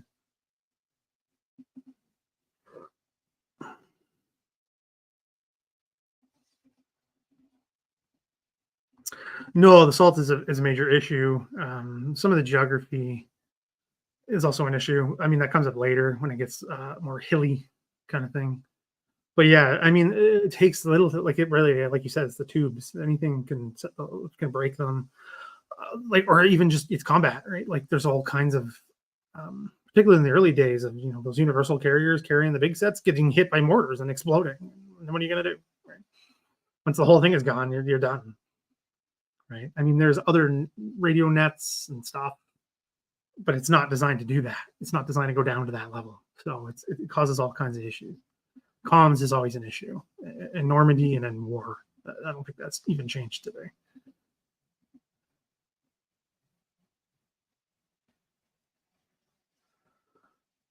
Oh, that's a good question. Yeah, I know you love to talk about the good old algo, good old algorithm, for those who don't know.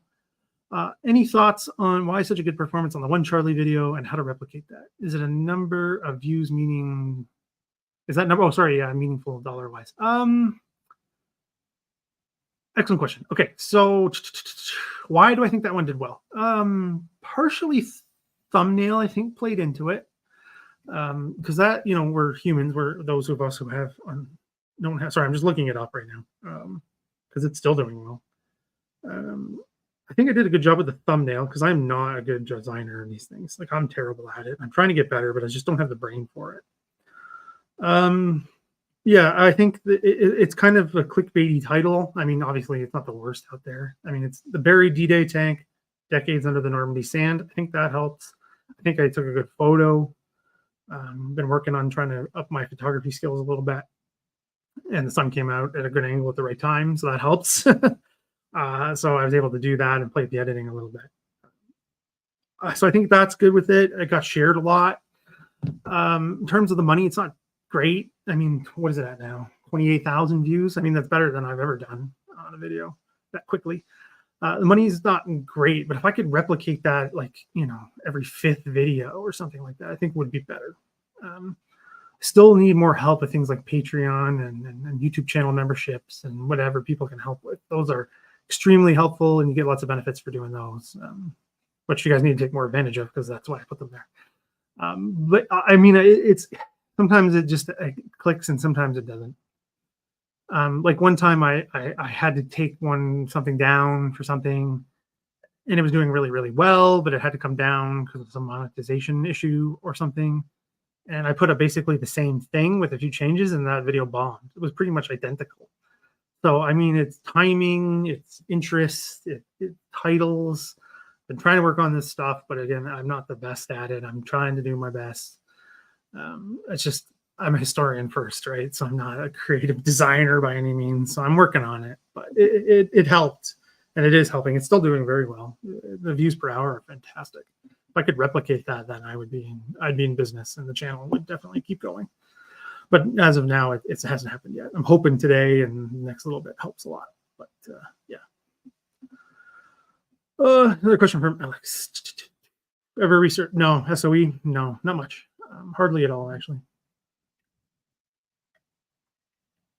Unfortunately, no. Nothing much on the SOE guys or women.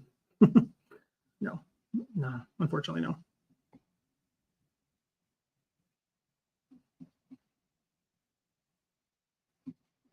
Oh, that's an interesting question. I'll be interested to know. Oh, I'm glad to hear that, Jay.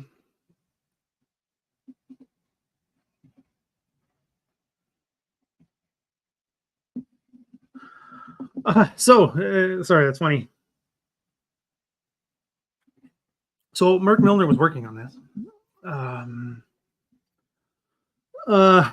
Because I interviewed him a while back now, and he was working on kind of not the fight, the race to report of what's going on. I mean, a lot of the first images literally are Canadian because the Canadian guys got in there early, like the moving images of like Canada House and the photos of Canada House, and some of those are the first images people see because they get them out quick. He was looking at things like towers and things like that. Who can get it out faster. So there is stuff reported. CBC has people on the ground. The Army lets them get the stuff out. I'm not sure the exact timing of this stuff, but it's pretty early. I think it's on their archive. I mean, they're a bit weird too with protecting their archive, old stuff, especially for being a government somewhat funded organization. They should make this stuff available, but National Film Board does the same, and they're the same too. They lock this stuff down, so you can't really do much with it. But Mark Milner was looking at that. He said he was going to write a book on it, but he has since retired from his academic position, so I don't know if he's still doing it or not. I haven't checked with him in a while, but maybe. But yeah, it's an interesting way of, the race to report this stuff in terms of importance and all that. It's part of this stuff. So that's a really interesting way of looking at it. But yeah, there are some reports. Yeah.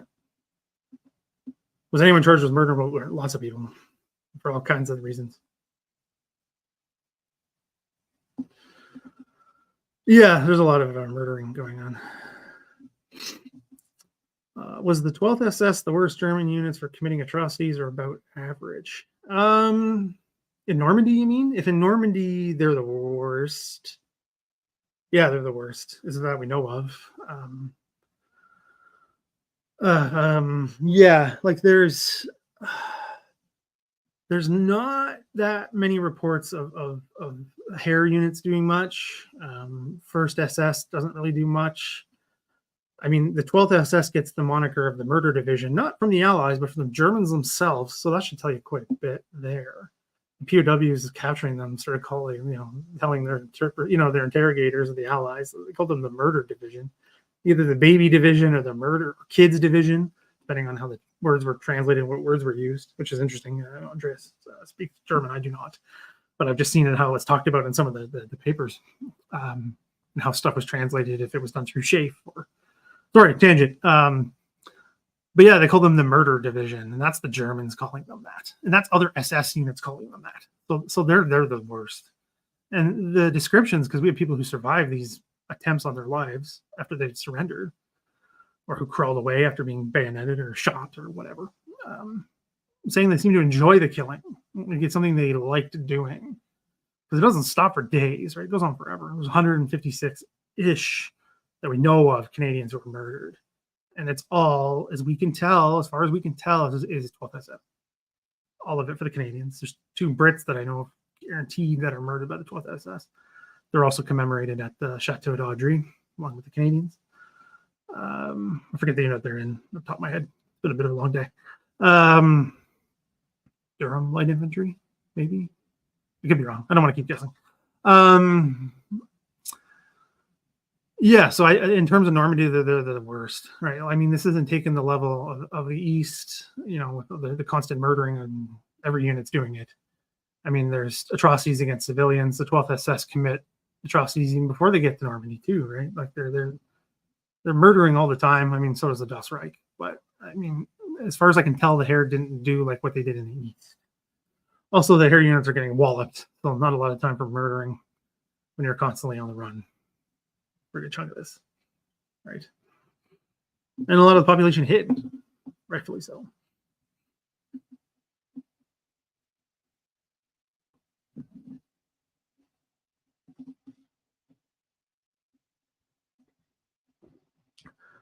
Okay, so why Camelon when the Canadians were short on men? Excellent question. So, what was the Deebs? Sorry.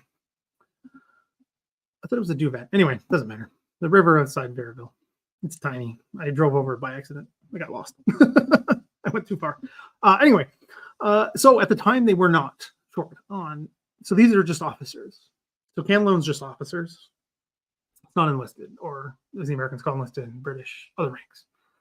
That's earlier in the war. The British are short because of the fighting in other places and all kinds of other reasons. A lot of class stuff going on there. Anyway, so at the time when Camelon is started, it's there's more than enough. There's too many Canadian officers.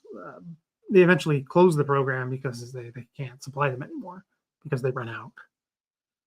So there's a good chunk of them, and a lot of them die. A lot of them are wounded, but a lot of them are killed. There's a memorial here in Ottawa that lists their names, and there's a lot. Like it's a lot of Canadians who die as officers fighting with British units. And I visited some of their graves in places like Benny and Bretteville and Reeves, I believe it's pronounced. Another one I visited, some in Bayeux as well. So there's a lot.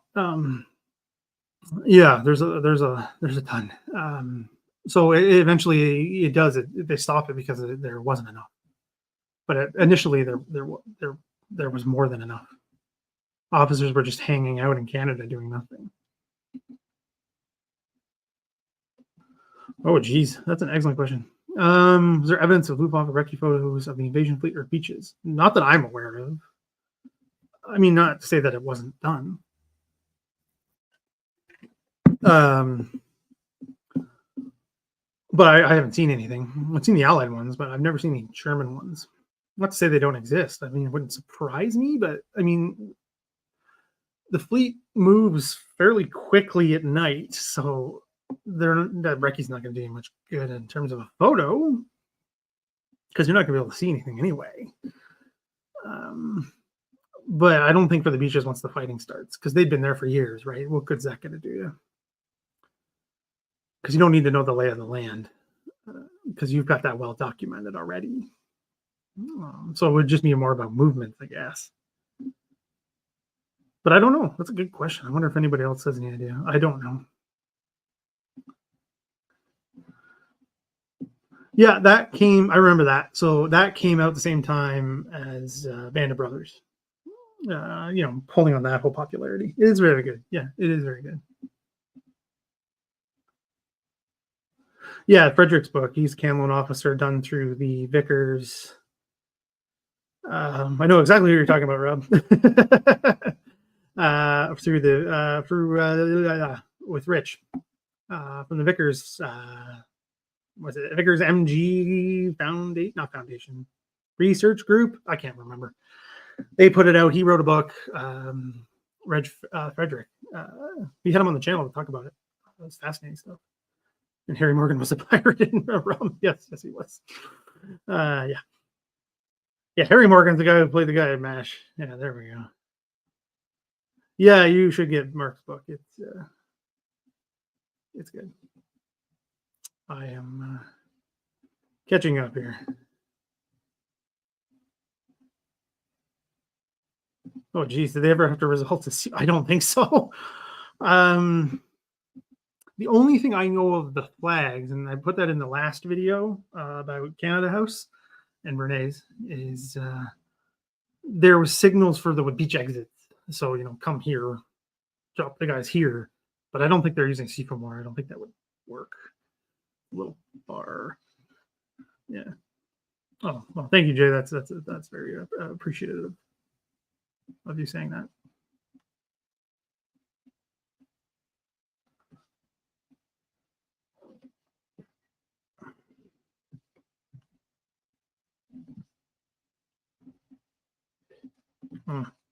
Yeah, Isaac Group are bad, but they're not in Normandy.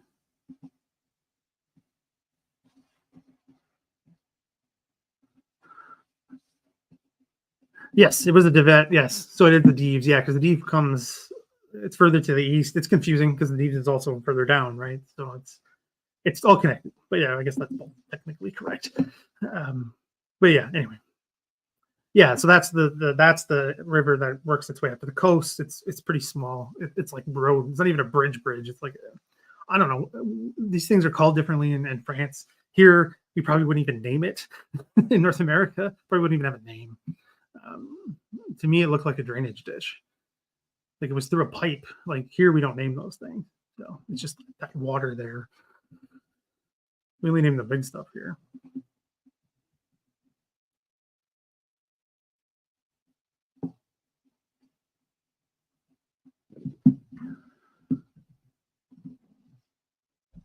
Oh, we're talking about Frederick Morgan. Yeah, that's Cossack. Sorry, I'm talking about Reg Frederick Fendwick. I don't know, with Rich from Vickers on. Probably not. Not in the daylight. Yeah. Seance. Yeah, it's a seance. Mackenzie King would approve. Yeah, I mean, I just don't see what benefit that would have. Well, that's the thing is they let them do that, right? But that they could only reach southeast England, right? They couldn't get to like Southampton in that area. Man, all these geographic terms go to my brain at this point of the day. You know what I'm talking about at Dover. They let them come through to think, you know, that's what the main invasion fleet is sitting, to trick them. So that's different. That was on purpose. No, God, no. Does not no, absolutely not. We'd still be naming them. We have, I don't even know how many lakes, hundreds of thousands. We don't name most of them. There's bodies of water everywhere in this country, all over the place, all over the bloody place. All right, any other questions? We've been going for a good while now. Yeah, here we go, catching up with each other. Yeah, Ghost Army. First U.S. Army group under Patton, with all the made-up names and the blow-up tanks and big signal traffic and all that stuff. Yeah, that was on purpose. They let them through so that they would think that's where they're going to come from, to Calais, which clearly worked. But they couldn't reach the other side even if they wanted to. And then they would have just got blown out of the sky anyway. I mean, when they're in close in Normandy, it's a different story. But yeah. Yes, they did. They did a whole bunch of art and all kinds of stuff. It's wild how much detail they went into that, and it worked. And so it was worth the effort. Yeah, that's a program that started. Saskatchewan does it.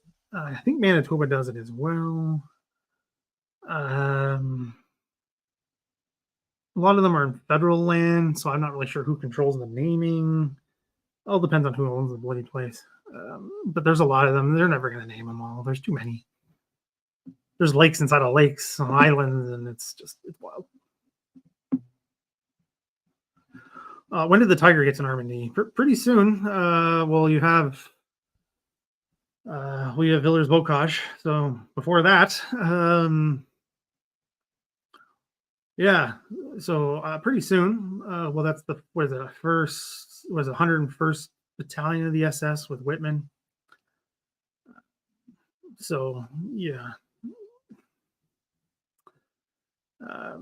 I'm not sure exact date of when they get there, but it has to be before Villers-Bocage, right? So, but there's just not that many of them, right? So there's not that many to get there when you don't have that many to begin with.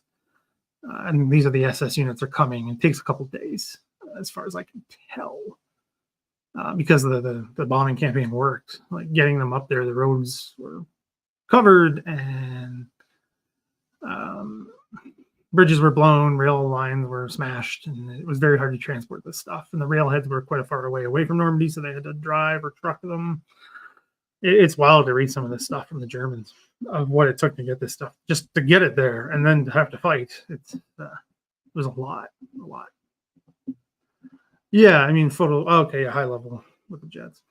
Yeah, it's interesting. I wonder if who would know that.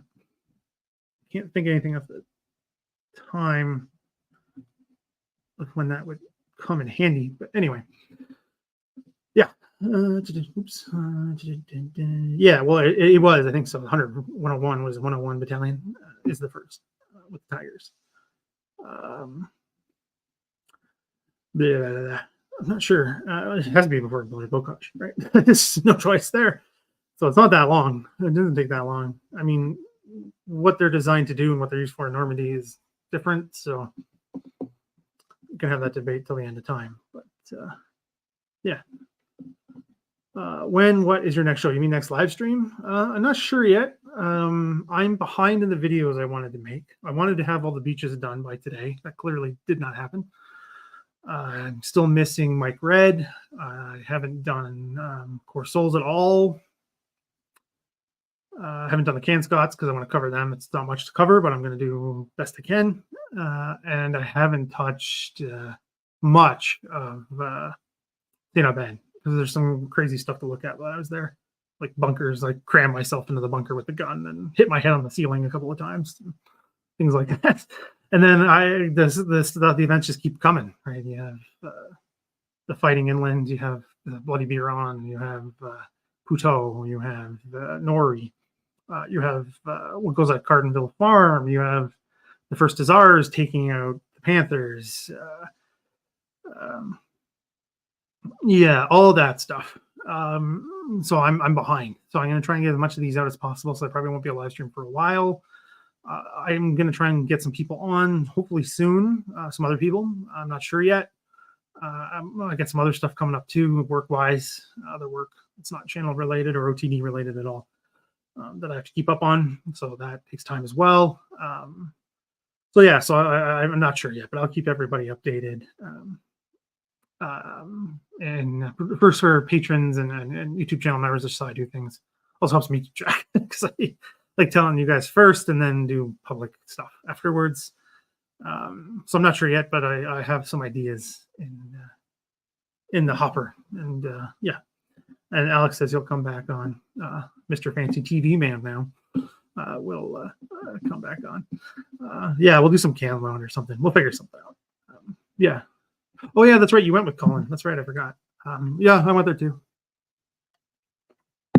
I got it all. I got everything. I went to the Polish cemetery, which is it's an odd feeling.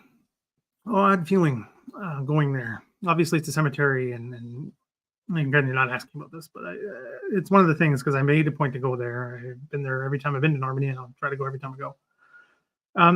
Obviously, it's sad, war and death, and those guys fighting and far from home, and their homeland is, ripped to pieces and brutalized, and all these people are treated so terribly and murdered, all that stuff. And then they can't go home after the war either. That's the part that just is so heartbreaking to me. And that comes through at the cemetery, right? The plaques and the story and all that stuff. It's utterly heartbreaking that these guys couldn't go home. These guys, and then they're trying to take care of the dead as well, and they don't have any money for it because there's no government support. So they got to get local help, and then there's other people involved, and it's still being taken care of. Because I was literally there, because Andrea says that, because I did the same thing. Well, I started at Bretteville because I was there late the night before, and the light was terrible. Couldn't see anything. And there were some people there being weird. Anyway, I think they were doing a drug deal of sorts, or something else, possibly. Anyway. So anyway, so I went there first, and then I went to the Polish cemetery. So they were doing the landscaping, so it's still being taken care of. It's still in great shape. It's very well visited. It's definitely recommended. It's not far from Bretteville, Surlays, where the Canadian cemetery is, which technically isn't even at Bretteville. Like how Benny's not actually at Benny. It's confusing. Anyway, they're not that far apart, and then the whole Whitman thing is right there. I mean, they're the Whitman death ground. I don't know what they call it. The death ride of the Tigers, which again is still one of the stupidest advances I've read about in Normandy. And there's a lot of dumb things that happen in Normandy on both sides. Is right there. It's just on the other side of the highway, which wasn't there at the time, which is super loud, by the way. So here's a funny story. Nobody asked, but I'm going to tell it anyway. So I was trying to capture, because at first I wasn't going to tell the Whitman story, because it's been done to death, and I hate the bastard, and he's a Nazi, and I'm glad he's dead, and they should have left him in the hole in the ground they found him in. But people are saying, do it, cover it. So I was like, okay, I'll cover it with my spec. So my idea was to cover from as many vantage points as possible. So I cover it from, the British side, as I'll call it, where their advance is coming through on total eyes. On that side through the forest, because it's pretty open. It's pretty quiet, because like Andreas just said there, it's the road to Conde de Falaise, which at the time was just like a road at the time, just like everything else in Normandy. Now it's a 4-lane modern highway. So I was trying to get the Canadian perspective of where Radley Walter says he was, which is basically it's a village at the time. The name escapes me. It's not even really anything anymore. It's tiny. It's like 2 houses. But the main highway cuts off. So I was on public property still because it was next to the highway. So I'm trying to get footage of the field, because there's like this farm equipment sales area. They have like a big shed for all the equipment, I'm assuming. So you can't really see the spot from here. So I'm climbing this dirt pile, basically. And I'm standing there. Again, I'm a tall guy. And I got my camera out, and I'm trying to film it. And everyone is just laying on the horn of the highway. Just going, nah, nah, nah. Like I'm trying to focus and look at it, and everyone's just honking their horn at me, and people are yelling at me. And I'm like, all right, I'm out of here. And it's this quiet little road after that, but the highway itself is super loud, and it's super loud on the other side too. So there's nowhere really to stop. You just kind of got to stop on the road. Anyway, or you could park in their parking lot, I guess. I don't know if they're okay with that, but I was in a rush and I had to leave anyway to go to the other places like Andreas is talking about right now at Naval. That's where I was on my way to. And I got fantastic footage of that. I spent a good chunk of time there and then walked down. Well, I drove down the hill also to cut across and go into turn.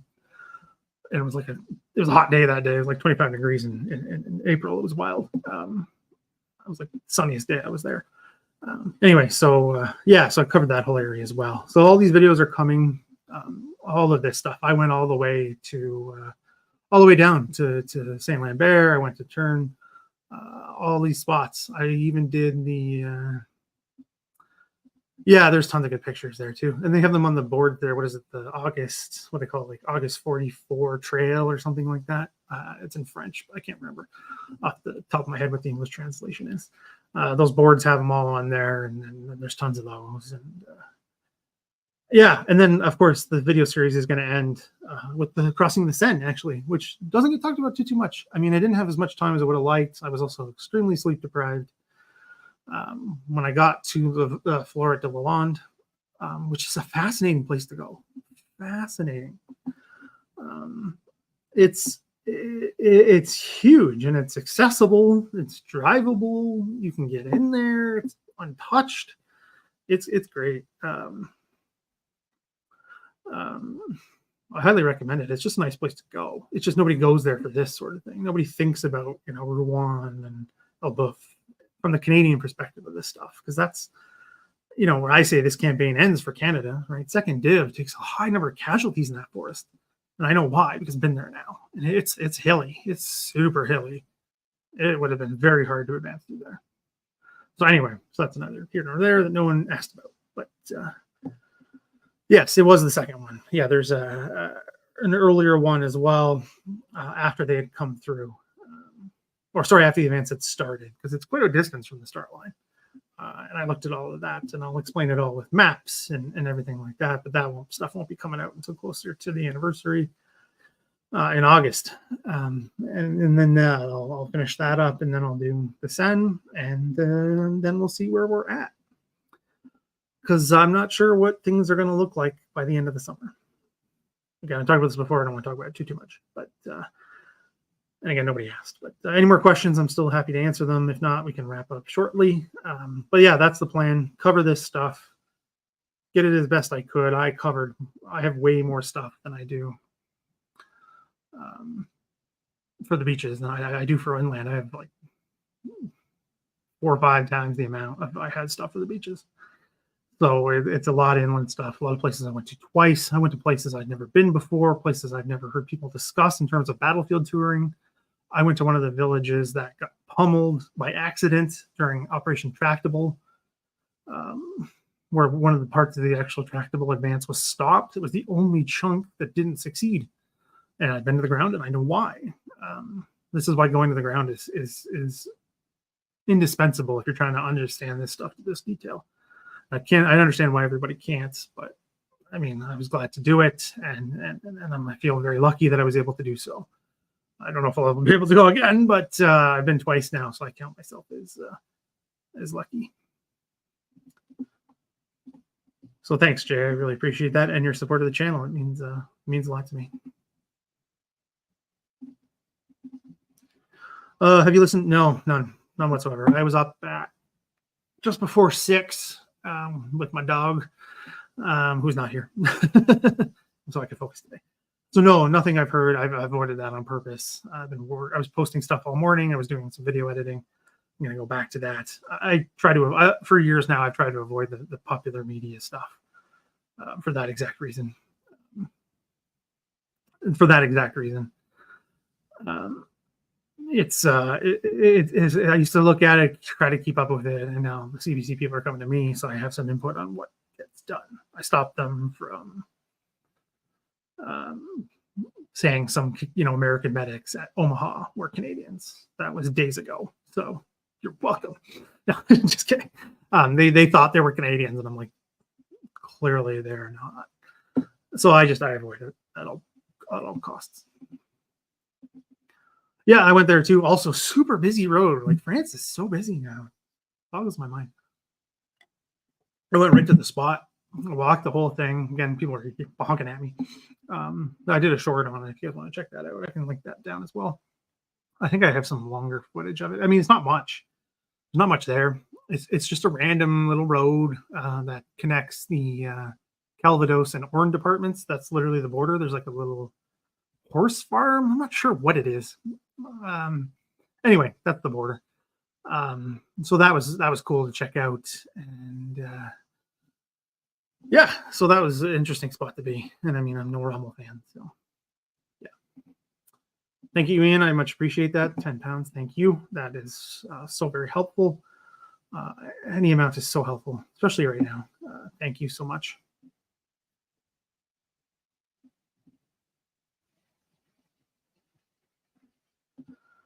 Are you free to say what you want on CBS, or is it scripted? What do you mean? I'm not sure what you mean. Yeah, I went there too. Got footage of that thing. I mean, I'm not as sorry, Bonsai Show. I'll get to your question in a second. Because I did same area. I went there too. Yeah, I mean, I've never been as enamored by the whole tiger tank mystique thing. I mean, it's cool to see. I'm glad it did go. I'm glad I went to that area, period. Just because it's a beautiful area. I mean, that area, and then even further, sorry, getting the side, but that area they call Swiss Normandy, oh my God, that's beautiful. You want views, go there. Holy crap. And it's not that far from the rest of the stuff. I mean, I did it in one day. Didn't take that long. I think the most I did driving like in a straight shot was an hour and a half. It wasn't that much. Anyway, beautiful area. The hills are fantastic. Anything dairy related is amazing. It's literally where Camembert is. You know, Camembert itself is in that area. Anyway, I am going all over the place here. Yeah, a beautiful area. Beautiful area. Sorry.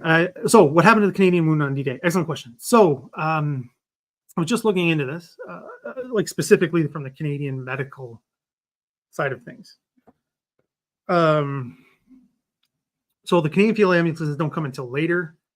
There are Canadian stretcher bearers there, but it's mainly the British are supporting them. A good chunk of them, they just send them back to England. It's just easier to deal with, less concern, and all that stuff, logistics, blah blah blah. The ships are heading back anyway to fill up and move on out, and keep bringing stuff in. So they're going back empty.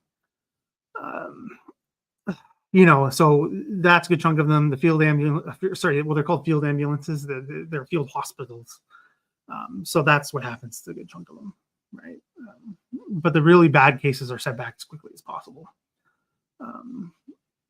So yeah, a good chunk of them survive. Some of them do die. Some die of wounds. I've seen a couple people I've talked about this on other ones. When I go to a cemetery, I just whatever catches my eye, or I'm doing some research and I see died of wounds and things like that. Some guys died on the beach of wounds. Some of them they got them a little bit inland because there was a field ambulance set up. They worded it. They worded it strangely when I was reading the records. It parallel to Bernays-sur-Mer, like it's not in the town because the town's smaller, obviously, than it is today. I mean, there's still a huge chunk of land in between Courcelles and Bernays. Beautiful walk. Make sure you got time though, because it's longer than it looks. Beautiful walk. But it's longer than it looks. And I was not going too fast, but I wasn't going slow either. Anyway, so it was in that area. So some of them are kept there. Some minor wounds are kept there. Again, it's all a question of logistics and movements. So a good chunk of them survive, which is great. And they talk about this in the records. And a lot of the war diaries are usually written by an intelligence officer, and all that stuff are given the praises of these guys who are saving their lives. And then the nurses and all that come later. But yeah, there's Canadian field hospitals, and all the bigger ones come later. And but yeah, a good chunk of them survive, which is fantastic. Yeah, I mean, he never gets over the injuries, and then there's the whole July 20 plot thing. But whatever. I'm not a Rommel fan. I don't think he was a good guy either. So you make your bed, you got to lie in it. Thank you, Jay. That is fantastic support. Thank you so much. Have you guys seen? Yes, I've only been to one. I've been there twice now. Lacombe in way west of the Canadian stuff.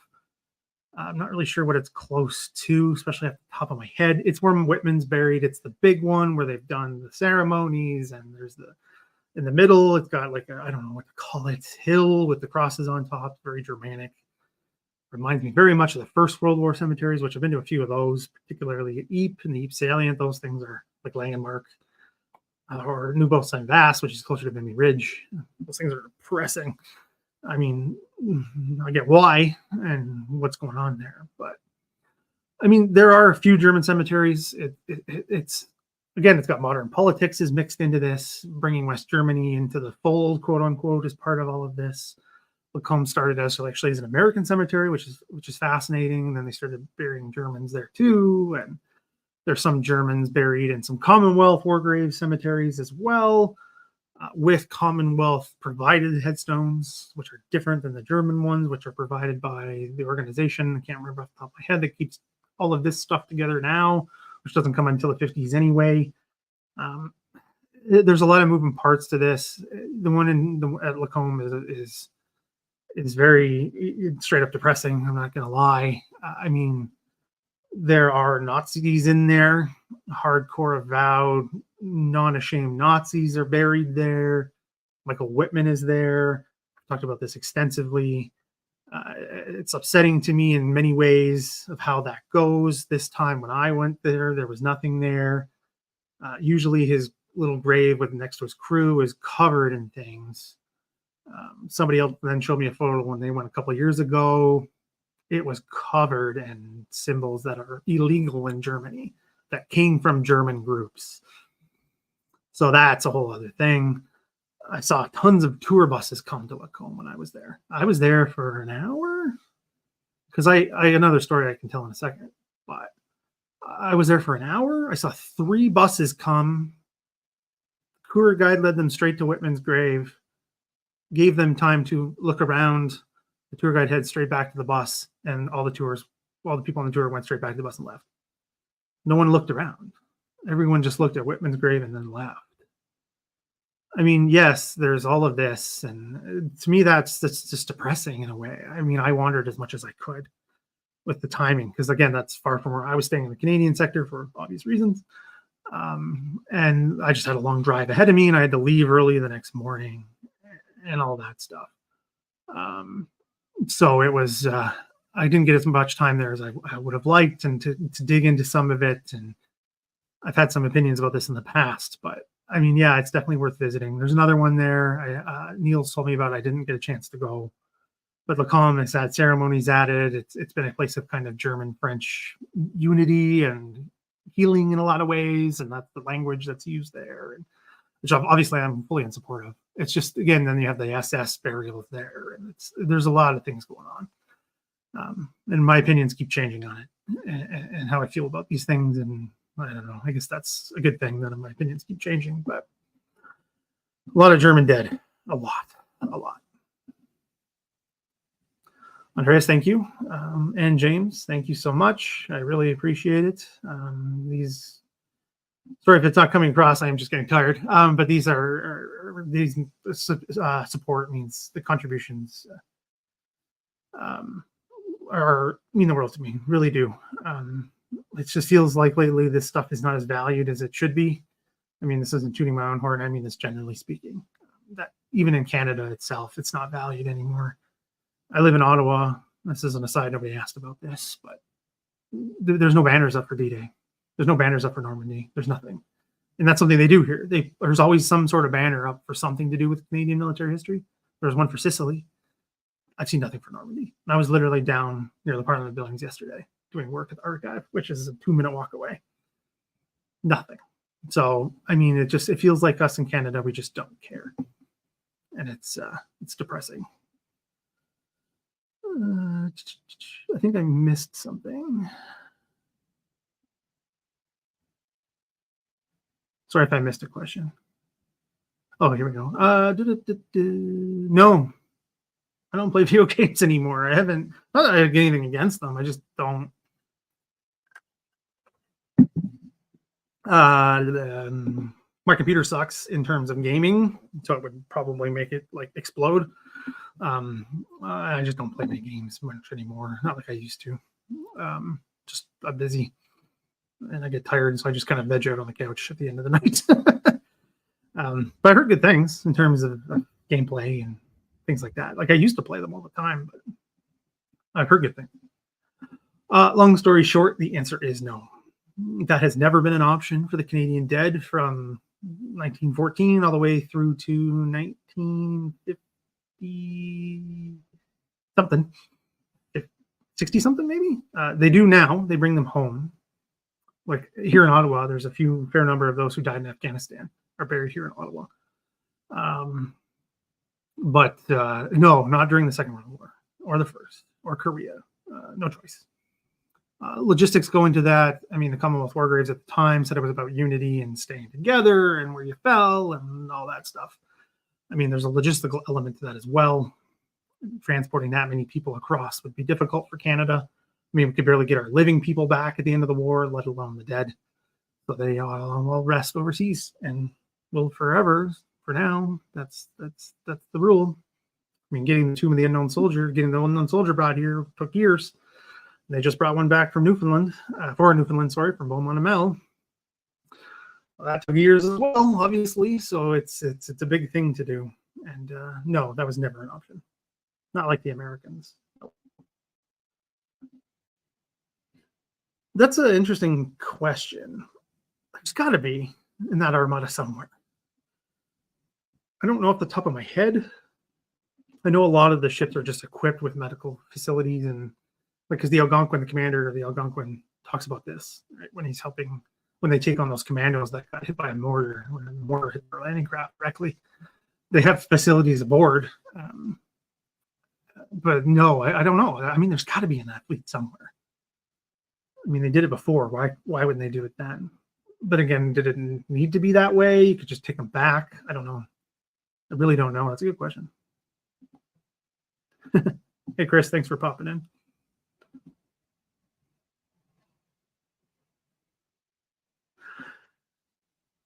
Yeah, that's a whole other thing. And de Gaulle went nuts, and I don't want to get into that. Yeah, the Cotentin Peninsula. Yes. Yeah, I didn't work my way up into Brittany at all or anything like that. I didn't too far. Yeah, I mean, that's the thing, right? It's a lot.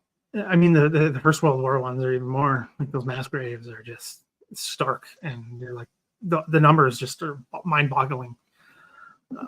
It's absolutely wild.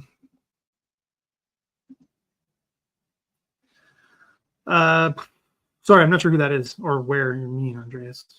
I'm not sure. Yeah, I mean, I know Colin, so I can see why.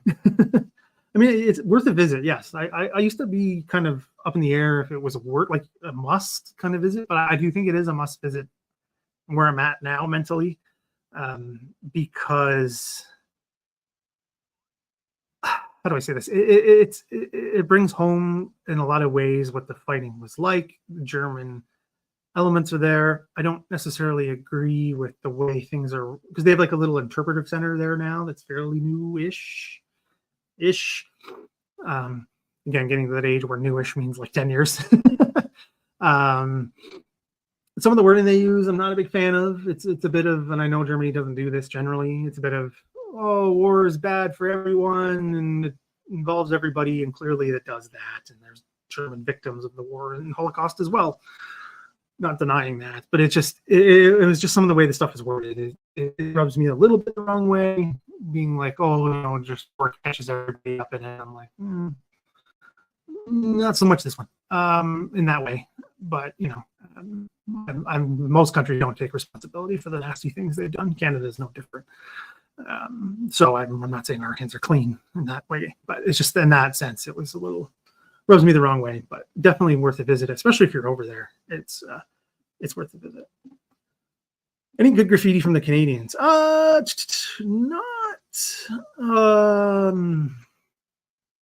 that I could see.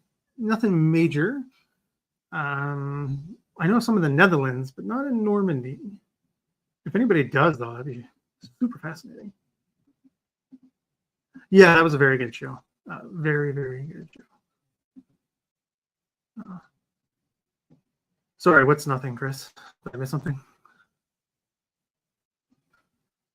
Sorry if I missed something.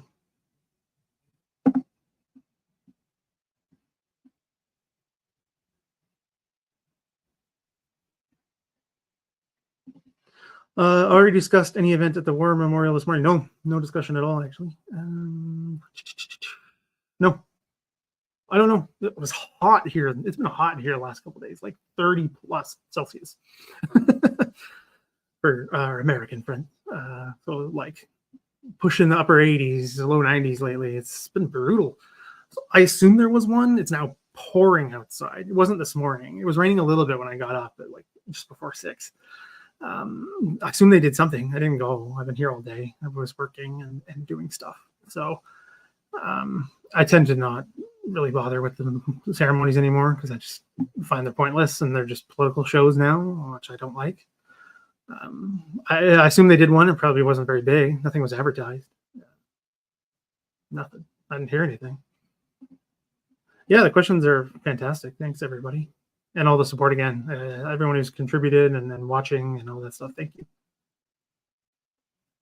Yeah, there was a good number. I don't know exactly how many. I know Jim Parks has been there he was with the Winnipegs. He was first wave. Again, we have trouble with that term, but he was one of the first landing craft and he survived the war and he goes every year. He's 97, 98. I saw him last year in the Netherlands at Holton War Cemetery for a ceremony on the 4th of May. 4th? Or 4th or 5th? 4th. Because that's the Remembrance Day in the Netherlands, and then the 5th is the Liberation Day. It's all on Remembrance, and the 5th is party time, and they party. The Dutch let loose. Oh my! Weather doesn't matter. It was pouring, and everyone was out in the town. Crazy. Anyway, so he gets around. He goes every year. Dude's a rock star. If you haven't looked him up, look him up. Dude is humble and goes and is willing to talk, and he's a great guy. Oh, okay. Oh, okay, Lee Windsor's there. Okay, that's good to know. Makes sense. Especially being at the D-Day Museum. Oh, I don't know. I didn't look. That's a good question, though. Oh, thanks, Judah. Thanks for coming out. Oh, I don't know. Maybe. I don't know. I can't answer that one. Sorry. Is there a database? I don't know. Like, because the Commonwealth War Graves has an extensive database of all of them, right? Yeah, I think it was just over. That's what I heard too. Just over a dozen are there, which is a huge number considering. Yeah. Yeah, they do everything actually. They do one for Korea. They do one for everything. They do VJ Day. They do VE Day.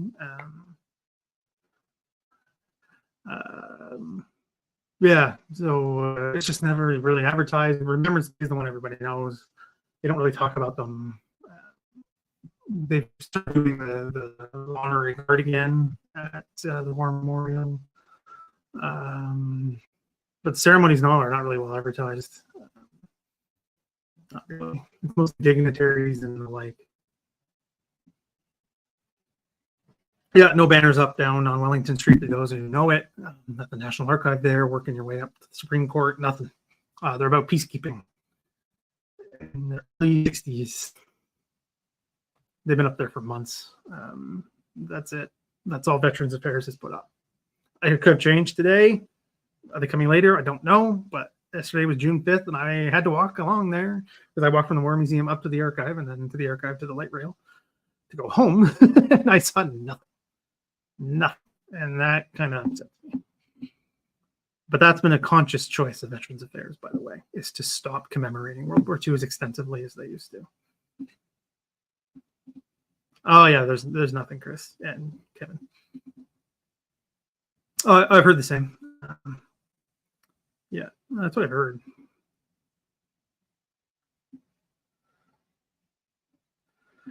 And rightfully so. It was very much worth celebrating. What do you mean French foreign legion? Oh, Romer, yeah. Right. All right. I've been to Ottawa. Ottawa's a good city, not so much in the wintertime or the fall. It rains a lot in the fall. That doesn't get talked about. Oh, he's at Bayeux. Oh, interesting. I mean, it's not unsurprising because Bayeux is just centrally located. For logistic really reasons, right? That's why Bayeux is the way it is with the ring road, which is interesting to drive around. Anyway, when I went up to meet Woody, because that's where Woody is. Yeah. You know what? I doubt it. Everyone keeps saying this, and I doubt it. We hear all these things, and this is very much an aside, but keep hearing this about things really, especially related to Afghanistan. They could have done stuff when they could have done stuff when the Conservatives were still in power and did nothing. So why would that change now? I don't think it's going to change. It's never changes. It doesn't matter who's prime minister or what party they represent. It's always done poorly. It has not changed. It hasn't changed in a very long time. It's always been disappointing. And then the care given to our veterans is getting worse. And again, it doesn't matter who's prime minister. It's one of our biggest failings in this country. And it hasn't changed in decades. And it's awful. Sorry. Well, I didn't know you were here. You should have told me. I could have hung out. I live in Ottawa. I'm here all the time. I don't go anywhere. Always working. Work. Yeah. Okay. Well, I don't know if there's any more questions. I don't think so. Any more? I'll wait a minute. But yeah, if anyone's ever in Ottawa, let me know. I live here. Not far from downtown. Yeah, I think I've got to everyone's questions. If I missed any, I apologize. Let me know. I can answer them. I have no other plans.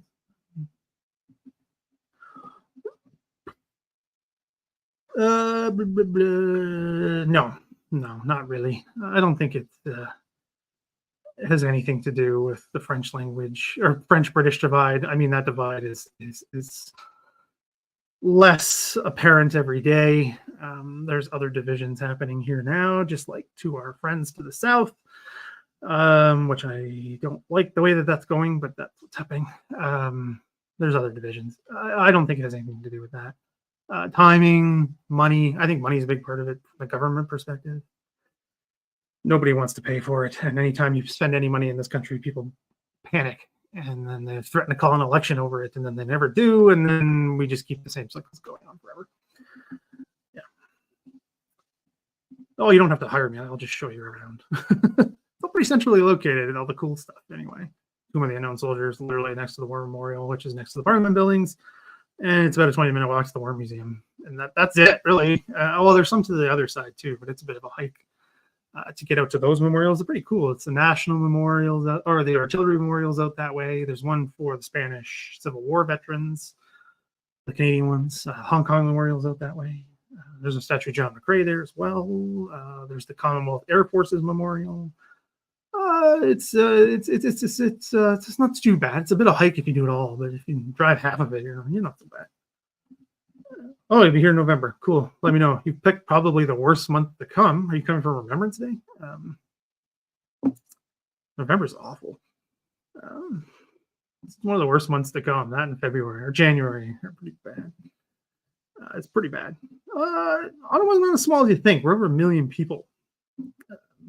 The whole area, like they call it the National Capital Region. There's over 1 million people. Then they get Gatineau on the other side of the river. And then the outlying areas. That's all Ottawa proper. Ottawa's bigger than you think. Oh, I come for the Legion. Yeah, all right. Let me know. We'll hang out if you have time. Yeah. Yes, that helps very much. Thank you, Jay. I appreciate that. Thank you, Ian. War Museum is fantastic. I agree. It's one of the best war museums out there. I've been to a whole bunch now. Various different countries and different languages. I can say that now. So I think it's pretty good. But yeah, thanks everyone. Yeah, so I guess that yeah, that's true. James is from London. Ottawa is small, but everything would be small for those from London, I guess. But we're not, in terms of Canadian size, we're not small. Even North America, we're not that small. People think we are. It's got a small town feel, but it's not. It's not really what it is. Anyway, not about ripping Ottawa. Yeah, we could talk about that another time. I've been there myself. It's interesting. The World War II part is weird. And I'm from London, Canada. I'm from London, Ontario.